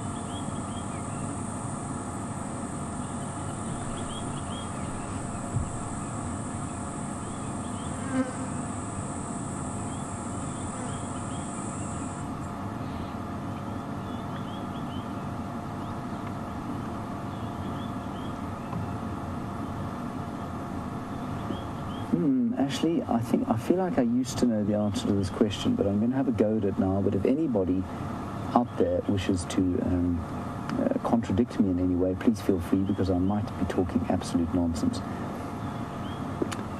Ashley, you want to know, I've said that they're born with blue eyes and then they do change that sort of greeny yellow color, and you can say you can see that there is a blue tinge, a slight gin blue tinge to his eyes at the moment. And Ashley, you want to know what's the reason for it? Why do they have blue eyes when they're young, and why do they change? Ashley, I don't rightly know the answer to the question. I think it's probably got something to do with the fact that blue eyes, of course, are very sensitive to light, probably more so than sort of darker green eyes, and maybe it's got something to do with their need to, or the fact that they spend much less time moving around in the sunshine when they're youngsters. I don't know. It might just be a function of the fact that that's how they're designed. I couldn't tell you the answer. So if anybody's got an evolutionary reason for why on earth a leopard should be born with blue eyes and why they should then change color, please let us know. I know his father, Mvula, who is now 11, still has a slight blue tinge to his eyes. They're certainly much bluer than many of the other male leopards I've known.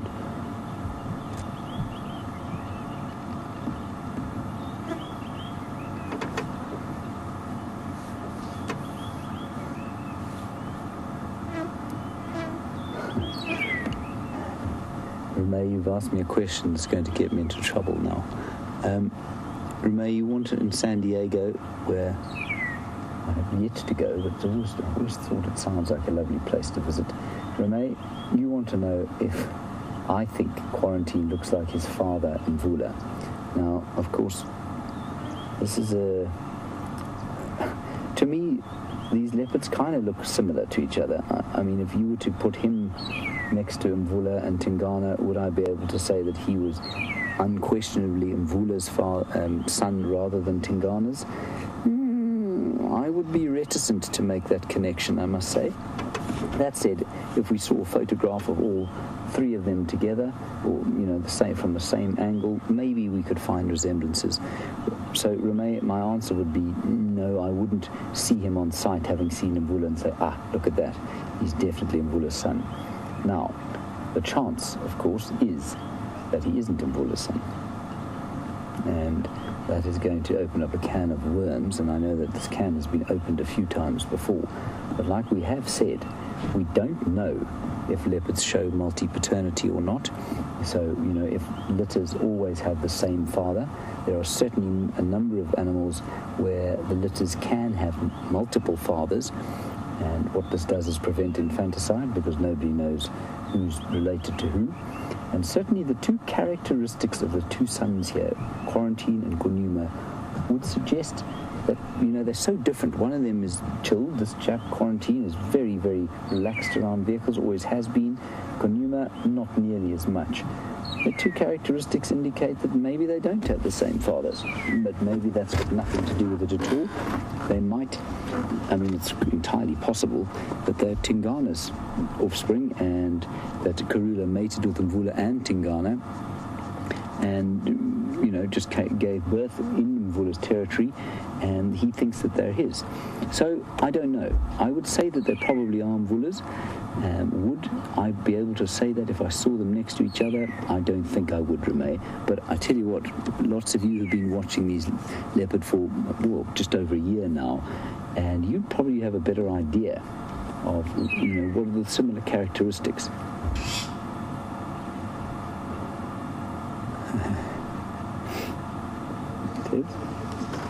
Just shine on these, not shine, just show us these magpie shrikes here.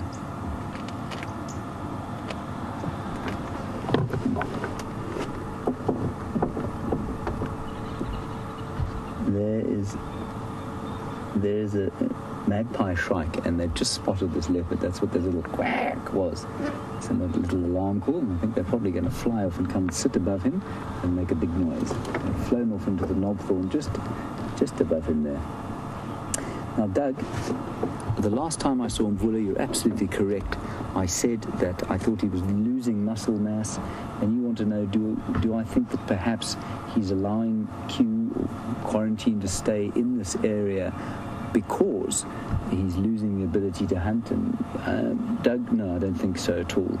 I think Quarantine, at least Mvula, is... he's pushing 12. That from male leopard's pretty old. He's not the biggest leopard in the world, which means he's probably had slightly more of a struggle with life than some of the bigger ones, like the Anderson male. He's had to defend his territory hard. And I don't think that I really don't think that his ability to hunt is necessarily impaired, but his ability to defend a territory against larger males is going to become increasingly difficult, and it's quite possible that his son will just kind of take that territory quietly from him as the years go on. Right, let's head across to Brent. He's got something interesting to show you.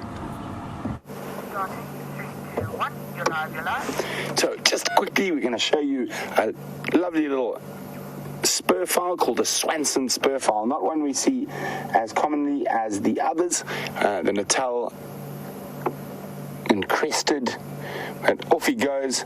Isn't that great? For the bird lists, those who haven't got a Swanson spur fowl yet, another species for your bird list. And as he disappears, we can do the same, and let's go back across to James.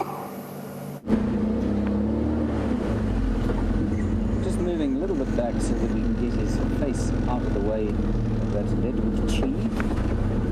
There we go. Creaking old bones of Jigger, this ancient Land Rover.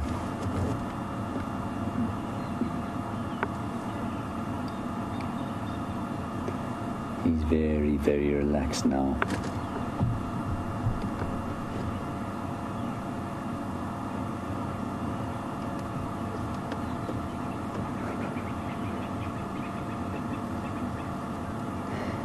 Wonderful comment from a new viewer on YouTube. I think it's Lydia Ahmad, if I've got your name correct there. You've just... Lydia Ahmad. Lydia, you've just tuned in and you say, wow, a panther. Lydia, yes, sort of a panther, I suppose. Part of the genus Panthera, but this is what we call an African leopard. And a panther, I suppose, strictly would be a black leopard. So we'd just call this a leopard. And wonderful to have you along with us. Please send through any questions you have, and we'll hopefully find you more leopards and elephants and lions and various things if you stick with us over the coming weeks. Welcome.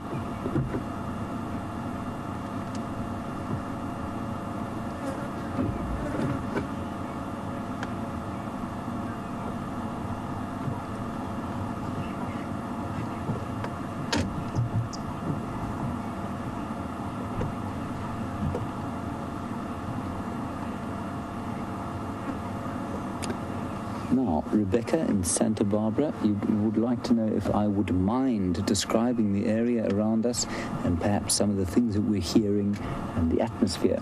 Rebecca, I wouldn't mind in the slightest. What I'm going to do is ask the final control to turn our sound up.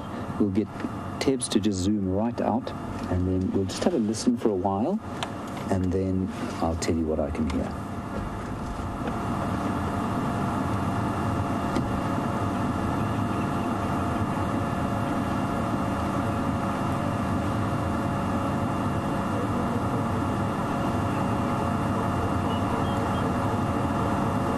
So you can hear off to the sort of behind quarantine is a Birchall's cuckoo going. There's some franklins in the distance, some ring-necked doves, cicadas all around. There's even a black-bellied bustard in the background going. Not a huge amount calling around us now, and I think you'll find that's because there's a leopard here, so many of the birds will not come around here. So Rebecca, that's what I can hear, and then the area we're in, you can see Tebs is showing you into the woodland here. It's called broadleafed combretum or bush willow woodland, and he's lying in a relatively open part of it, and just behind us, so behind your screen, is where he was sitting just now in a tree in a very shallow drainage line area or sort of dry riverbed, over which has grown this magnificent tree called a milkberry.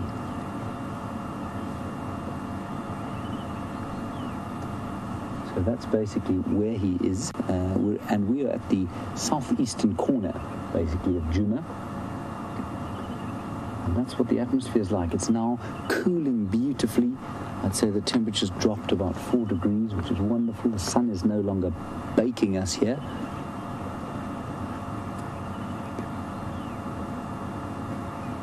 And the sun is about to set.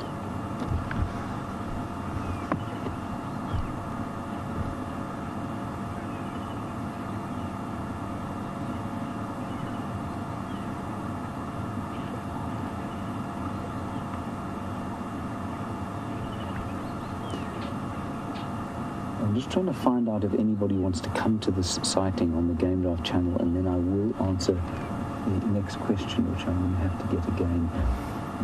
Are any stations looking for an update or trying to make their way to the sighting of Leadwood Road?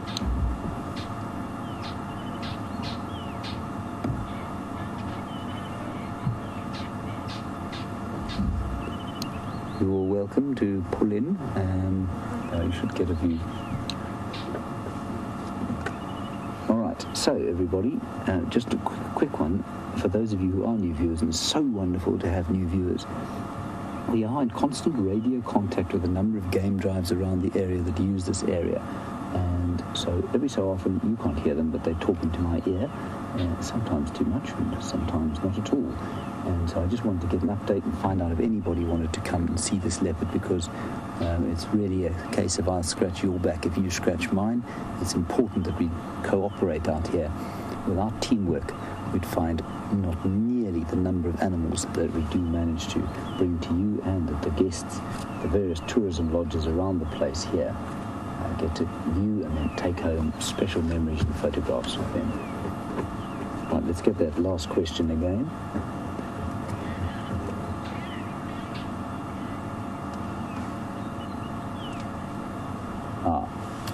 Right, Rianne, you are in Louisiana. Again, you've got lots of places that I'd really like to visit one day. Louisiana is definitely one of those. Rianne, you want to know if the female leopard territories overlap each other like male and female leopard territories do. No, that's the very nature of a territory, Rianne, is that the overlap is minimal. So what you'll find is that the female territories are exclusive. They're about a third the size of the male territories. And so within this, well, not this male's territory, eventually when he does take a territory, he's too young at the moment, when he takes a territory, his territory will encompass probably 3, maybe 4 female territories, but those territories will be exclusive. They will not be shared. There will be some overlap if they're related. So I know Shadow and Karula. Shadow is Karula's daughter, and there's a little bit of overlap on Karula's western fringe and therefore Shadow's eastern fringe, and there will be some overlap there, but not much, but that's because they're related. Otherwise the territories are exclusive. Same with the males. Now there you can see that gentle gin blue tinge to his eyes. Isn't it lovely?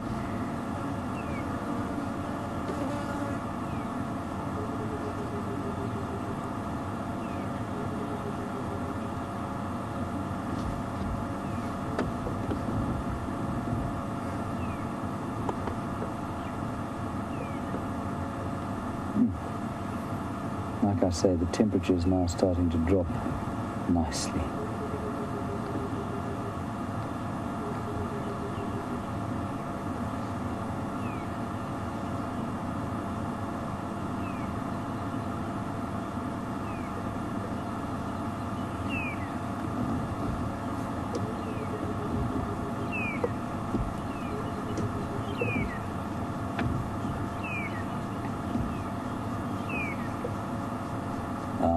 Elena in California, thank you. I knew, again, this is why this is the best guiding job in the world. So I didn't know about the blue eyes. I didn't know why leopards have blue eyes when they're born. Elena says that all cats are born with blue eyes when they're born, and that's because there's no melanin, and then as they get older, the melanin develops and their eyes change. Now, leopards apparently can maintain, as we've seen, that slightly bluish tinge, so they don't develop a huge amount of melanin in the eyes, and that's very interesting. I suspect that's got something to do with the fact that they are largely nocturnal. But white tigers, apparently, I would suspect this has to do with most leucistic or any animal that doesn't have a lot of melanin in its skin anyway. They maintain the blueness to the eyes far more so than with a leopard like this. Thank you, Eleanor. Brilliant stuff.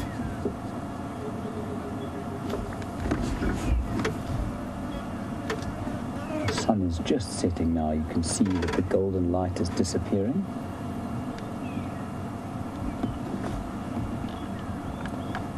Sarah, thank you for your question. You want to know what my favourite part of being a ranger is. Sarah, I'm going to separate that question into two. Firstly, a ranger is strictly, certainly I used to call what I do ranging, but it's actually more guiding than ranging. I have done some ranging in my time, but ranging is essentially looking after the land. So you'd have a park ranger who would go around and sort of look after the animals, look after the land, take charge of any anti-poaching activities, look after the controlled burning, maintain the roads, just make sure that the ecological integrity of a reserve is maintained. That's basically what a ranger would do. A guide, which is basically what I do now, would be obvious, I suppose, to you now. It's guiding. It's to find animals and show them to people and sort of display the wonders of Africa and help people to understand the wilderness. So that's basically what we're doing now. And my favorite part of that, actually, I got very tired of doing the standard issue normal safari because, well, you know, I think there's a shelf life for it for many people. But to come into this environment now and to have the level of interaction that I do around the world with people who are so fascinated, like-minded people with totally different perspectives on the wild and who love these animals, even though some of them have never been here and some may never come here. I hope most of you will. But to have that kind of interaction with like-minded people around the world is just fascinating. I find that I'm learning every single day, and that learning process is, for me, Sarah, the most enjoyable part of what I do. Quite apart from being able to live in one of the most beautiful parts of the world and, well, spend my life here with some of the world's most iconic wildlife.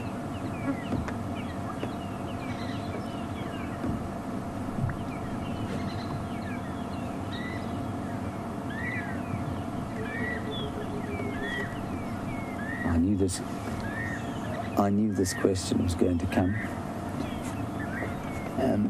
Shannon, I don't know if I can answer it. Again, this is why it's so great to be able to do this. You want to know if there's ever been a record of an albino leopard born in the wild? I'm going to say no. I don't think there has been. I've never heard of one. I've never heard of an albino lion either. I've heard of leucistic lions, so it's very different from albinism. They're just much paler than normal, like a sort of, what could we call it, a platinum blonde lion, but certainly not an albino. I don't know of an albino leopard. I don't know of a leucistic leopard either. I've heard of strawberry leopards, which are kind of a reddish or rufous form, melanistic, which are very black, but I've never heard of a leucistic one or an albino.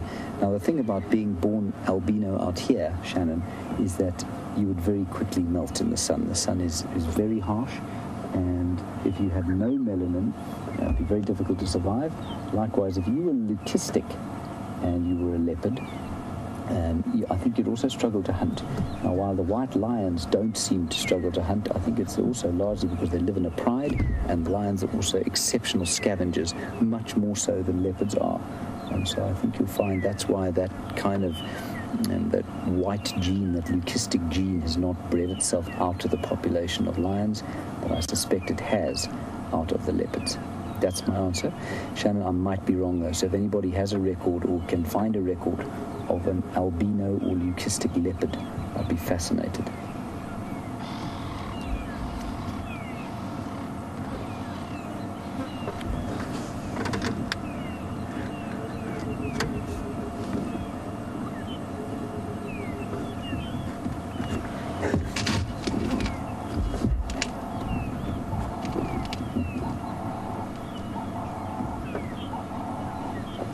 I think it's Hilma or Vilma in the Netherlands.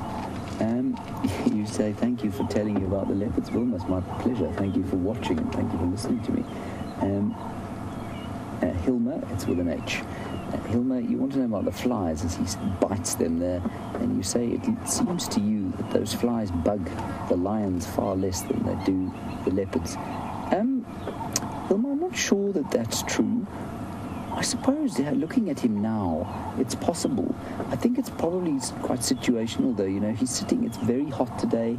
There's been a bit of moisture around, and so I think that's why there's so many flies at the moment. He's obviously next to a carcass, which makes a big difference. I've seen lions snapping away at flies like that around a carcass.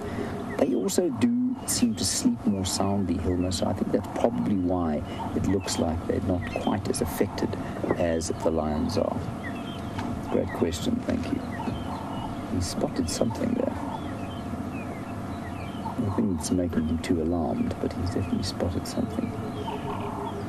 But I agree with you, Hilma, it looks like the flies are really giving him a rough time.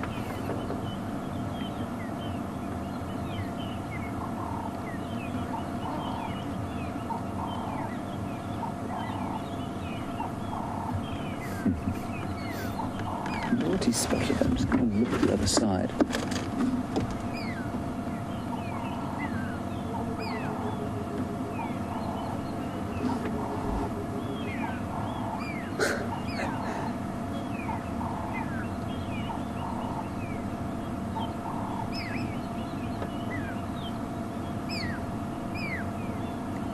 Darlene in New Hampshire, this is precisely why you're not a cameraman for WildEarth. You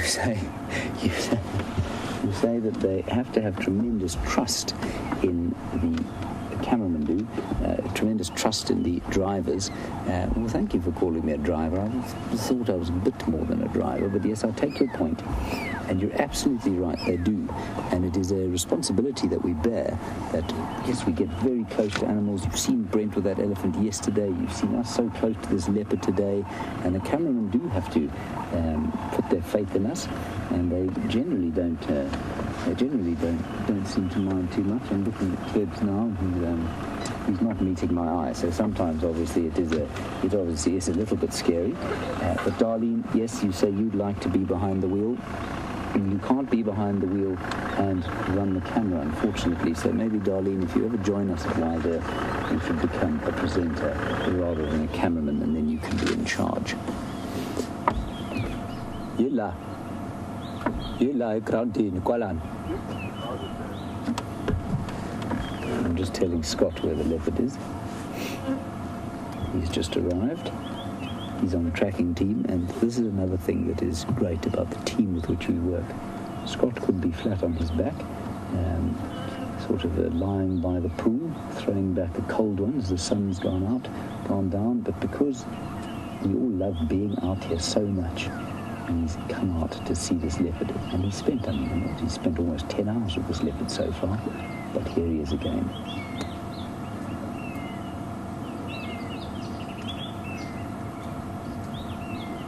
And it's only through that sort of time spent with these animals that you really, really learn.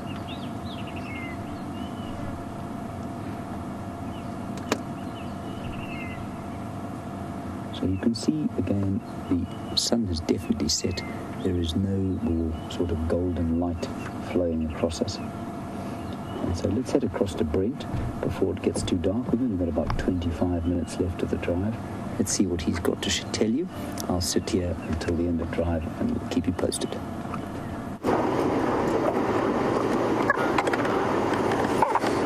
So we've been cruising the area where Karula, the queen of Djuma, might pop back out. Unfortunately, no luck yet. I've got one little trick left up my sleeve, and hopefully she might pop up in front of Gallagher Camp.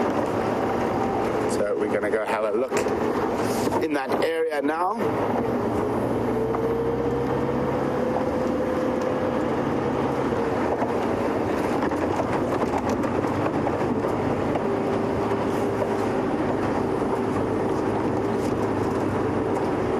Temperatures drop, but it's still very warm, probably still around 80 Fahrenheit, even though the sun has set behind an incredibly large thunderstorm, but that's a long, long way away from here. It looks like it's over the mountains.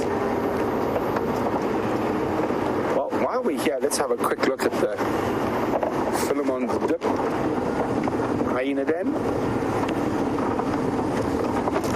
While I'm here as well, it's been irritating me every time we drive through here.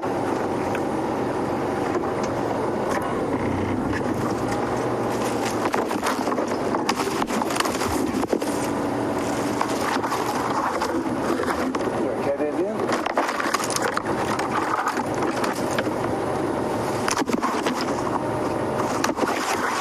Okay.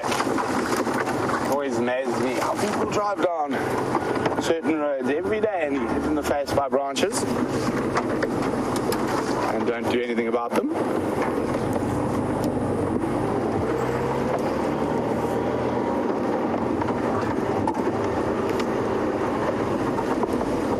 So there are some hyena tracks on the ground here, but also lots of other tracks, Impala and Nyala. But this den site hasn't been active there. But you never know.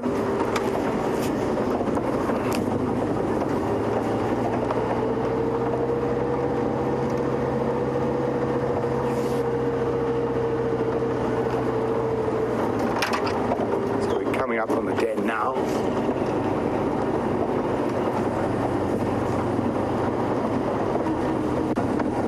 Doesn't look like there are any hyenas at this one.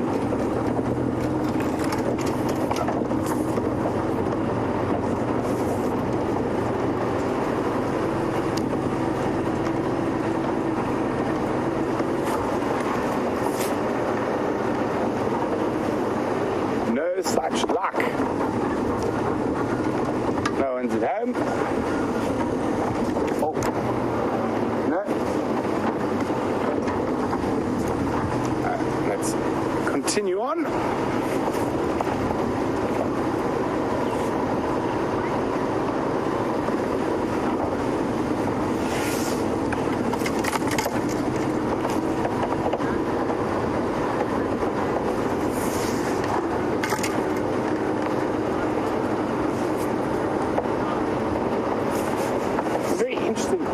Mr. Moustache. I'd like to know, is it possible for different species of animals to communicate and have an understanding? Or is it like two people communicating in a foreign language? Well, if you think about it, alarm calls are probably a universal language amongst a lot of the prey species, and I'm quite sure if you watch squirrels alarming, suddenly an impala will become more alert, and the same goes if an impala alarm, the Inyala will become more alert, or the wildebeest will become more alert. So I think there is a level of understanding there, but to have a complicated discussion about where to find a waterhole, probably not.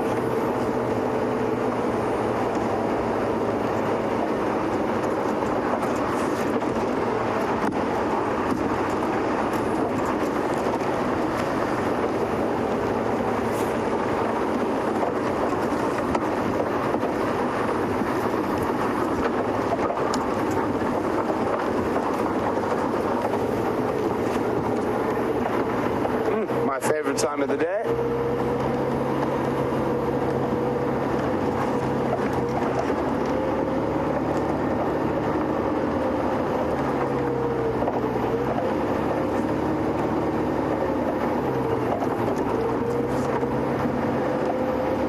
Oh, let's go back to James. We've got quarantine on the move.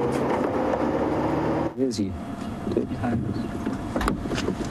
We're live, everybody, but I'm afraid the leopard has pulled another one. Oh, there he goes. He's just gone behind us, and I think he's going to go into the tree now. He's just gone down here. Let's watch him. There he is. So he walked right behind us as you came by. There was no way we could get a picture of him. And if he goes to sleep there, I think it might be time to head out again. Oh, there we go. Go on, go up. Look at that, isn't that fantastic?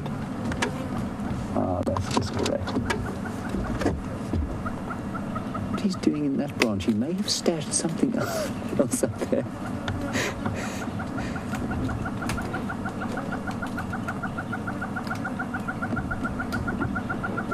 He's basically putting on a big show for Scott, who's sitting basically underneath where he is now. You can hear the hornbills getting very cross with him.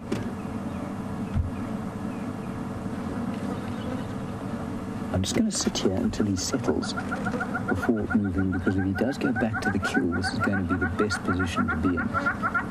But Scott did say that he stashed various bits and pieces about this tree. I think he's actually just having a look to the west over the sunset. He's in a very precarious position there.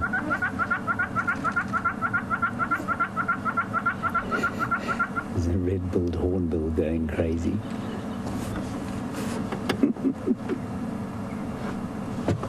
So let's just sit here. If he doesn't move, it looks like he's going to settle there. We'll go back around the other side.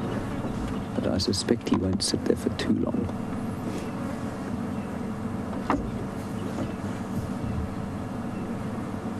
Okay, let's head back to Brent. He's got some zebra charging about the place, and we'll keep an eye on what quarantine does. 3, 2, 1, you're live. Look at this. The zebras are having an absolute ball. They just decided to start running and jumping and playing.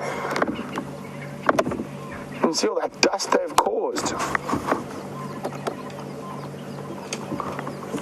Wait for the next. I was hoping the next one. Oh, there we go. Chasing a guinea fowl.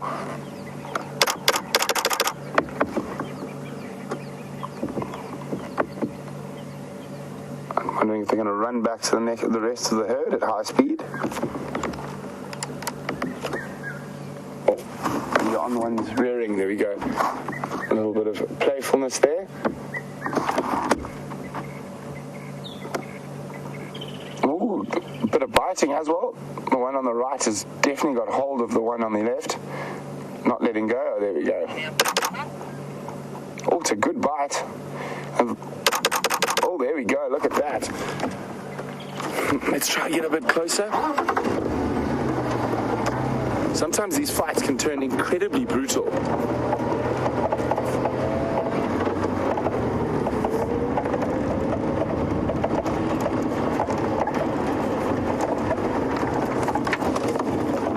Zebra getting in.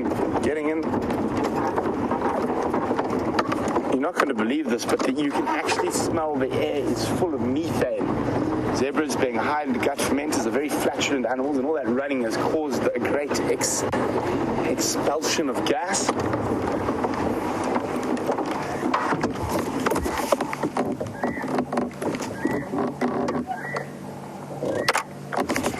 Now it looks like they've decided to stop chasing each other.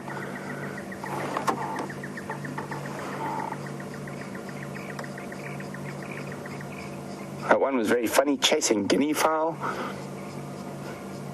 Just like that, they were completely standing still, and then they just all suddenly took off.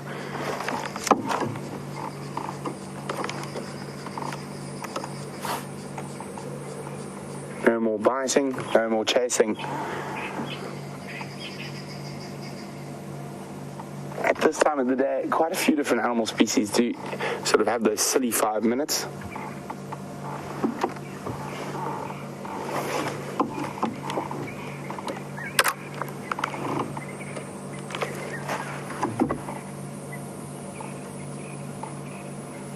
Is that it, guys? The dust has settled. Everyone's back to relaxing.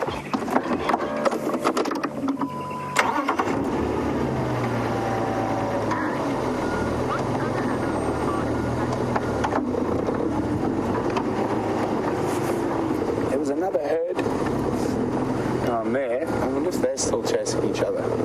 But while we have a quick look, James Bear in Missouri would like to know which other animals are as flatulent as zebra. Probably say elephant, a close second, and hippopotamus. Rhino have also been known to have great bouts of flatulence. But I'd say possibly the most flatulent animal I've ever dealt with in my life is the western lowland gorilla. They are incredibly flatulent from what they eat. Well, it looks like I can see the dust settling here. It looks like this little herd's also stopped chasing each other. But the baby wildies might be in the mood for a bit of gamemanship at this time of the evening.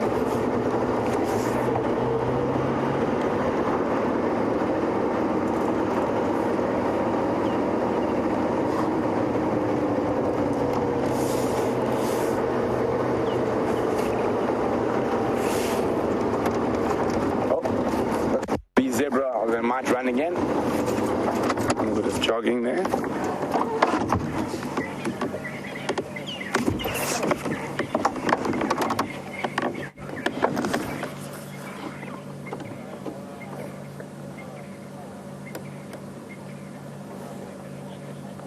And look at that nice, beautiful herd of wildebeest and zebra in front of Vuyatela camp.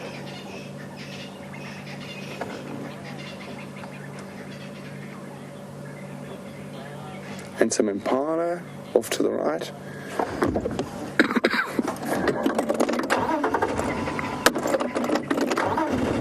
Let's go see if we can get a little bit closer.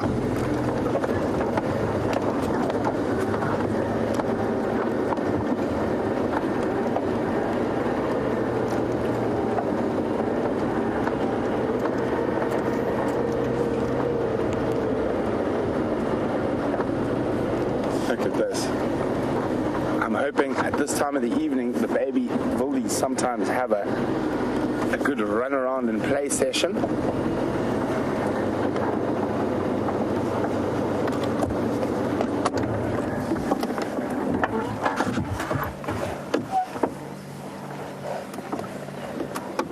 Oh, these two zebras are still biting each other.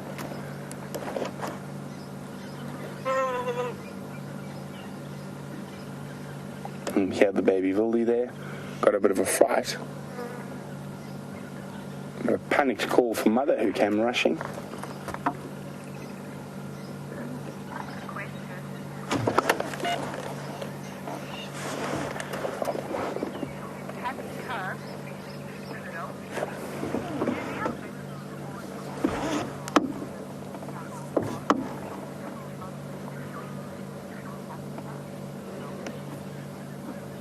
So we can see some of the little cubs still, little wildebeest still have umbilical cords attached, and Happy Cub in Philadelphia I was wondering, do the mothers actually have to sever the umbilical cord, or does they just snap naturally?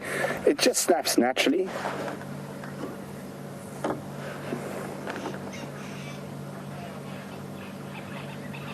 Oh, there we go. The wildies with the rolling mom look like they're about to burst into a game of cat and mouse.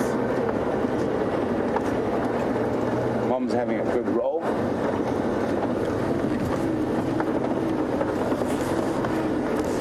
There we go. Charged by baby wildebeest. So cute.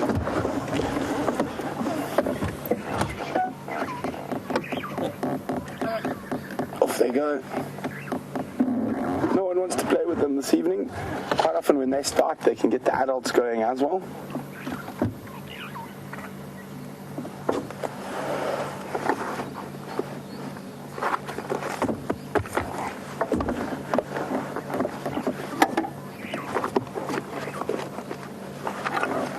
Oh no.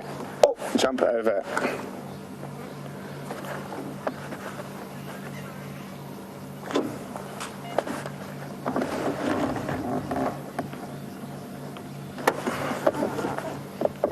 Wrestle.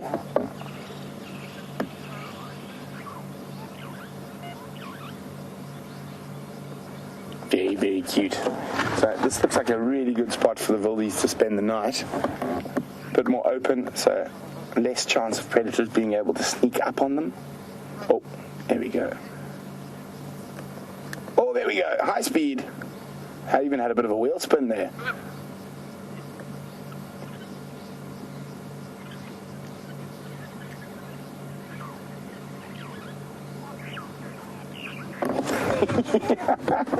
Oh, all the way behind us. It's always a good idea to be around baby wildies at this time of the evening.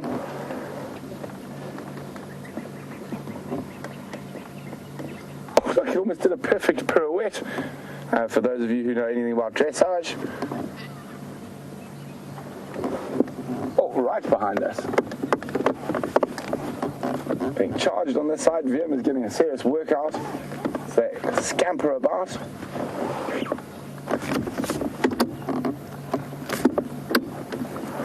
Yo, some speed. Oh. Where? What are you doing?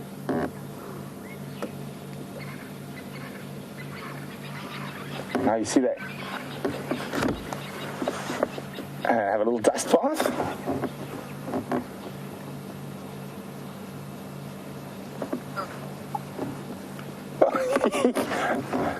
Almost like a breakdancing maneuver.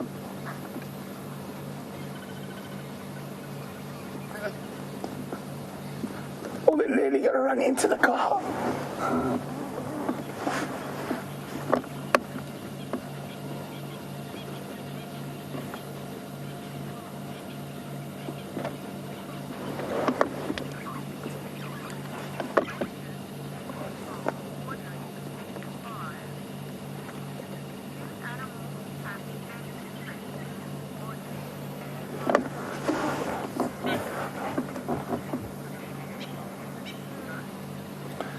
So we've got a question from Audrey. He's only 5 years old. Welcome on safari, Audrey. And Audrey would like to know, do animals have best friends? Well, it's a difficult question. They probably don't have best friends like people, but the members of their herd will all be their best friends because they've got to look out for each other to make sure that the lions and the leopards and other things don't catch them.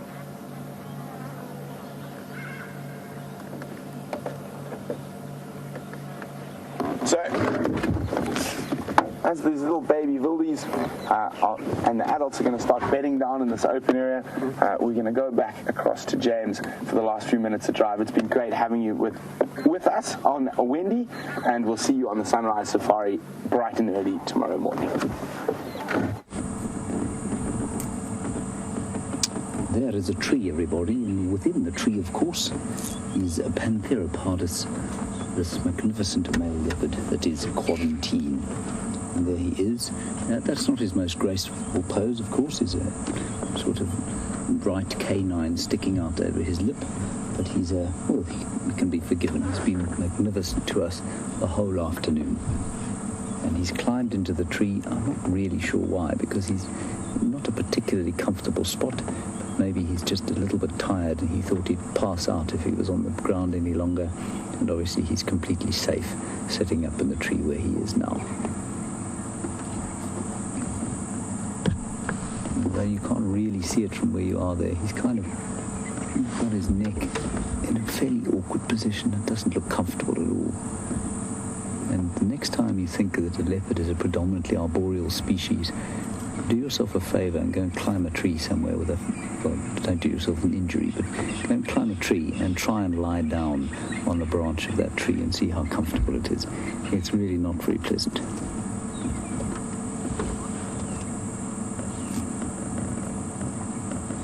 We've only got about 2 minutes left of drive, and we'll sit here with him for a little bit longer and just enjoy the sounds of sort of the changing of the guard. It's just about to get dark. The white-browed scrub robins are calling their last. Cicadas are going crazy as always, as the males trying desperately to attract females. They've been celibate for so long. Otherwise all is peace.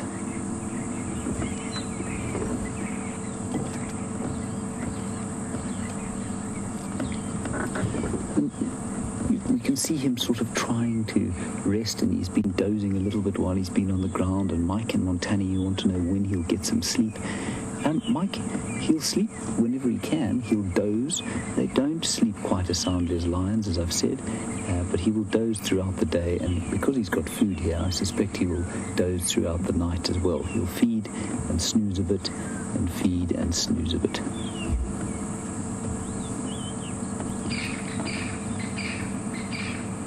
Also hear the francolins calling their last behind us before they find a safe roosting spot for the night.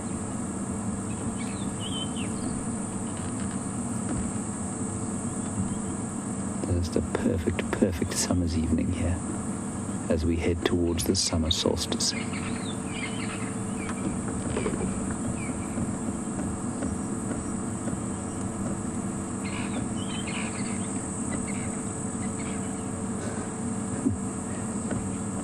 Sean in Secunda, quickly before I say goodbye to you, you want to know when we'll next be sitting around the fire. I'm presuming you mean for a fireside chat. I'm not sure, Sean. I will put that question to the directors. Well, you put it to them for me, and we'll make a decision on that probably at the end of this weekend. All right, everybody, that's it from us. Thank you very much for your questions. Again, some fantastic stuff. Welcome to all our new viewers. Wonderful to have you with us. Big thanks to Brent and Viam, who's going on leave tomorrow for his Christmas break. Thanks to Louise and Nikki in the final control. Thanks, Tebs, on camera here.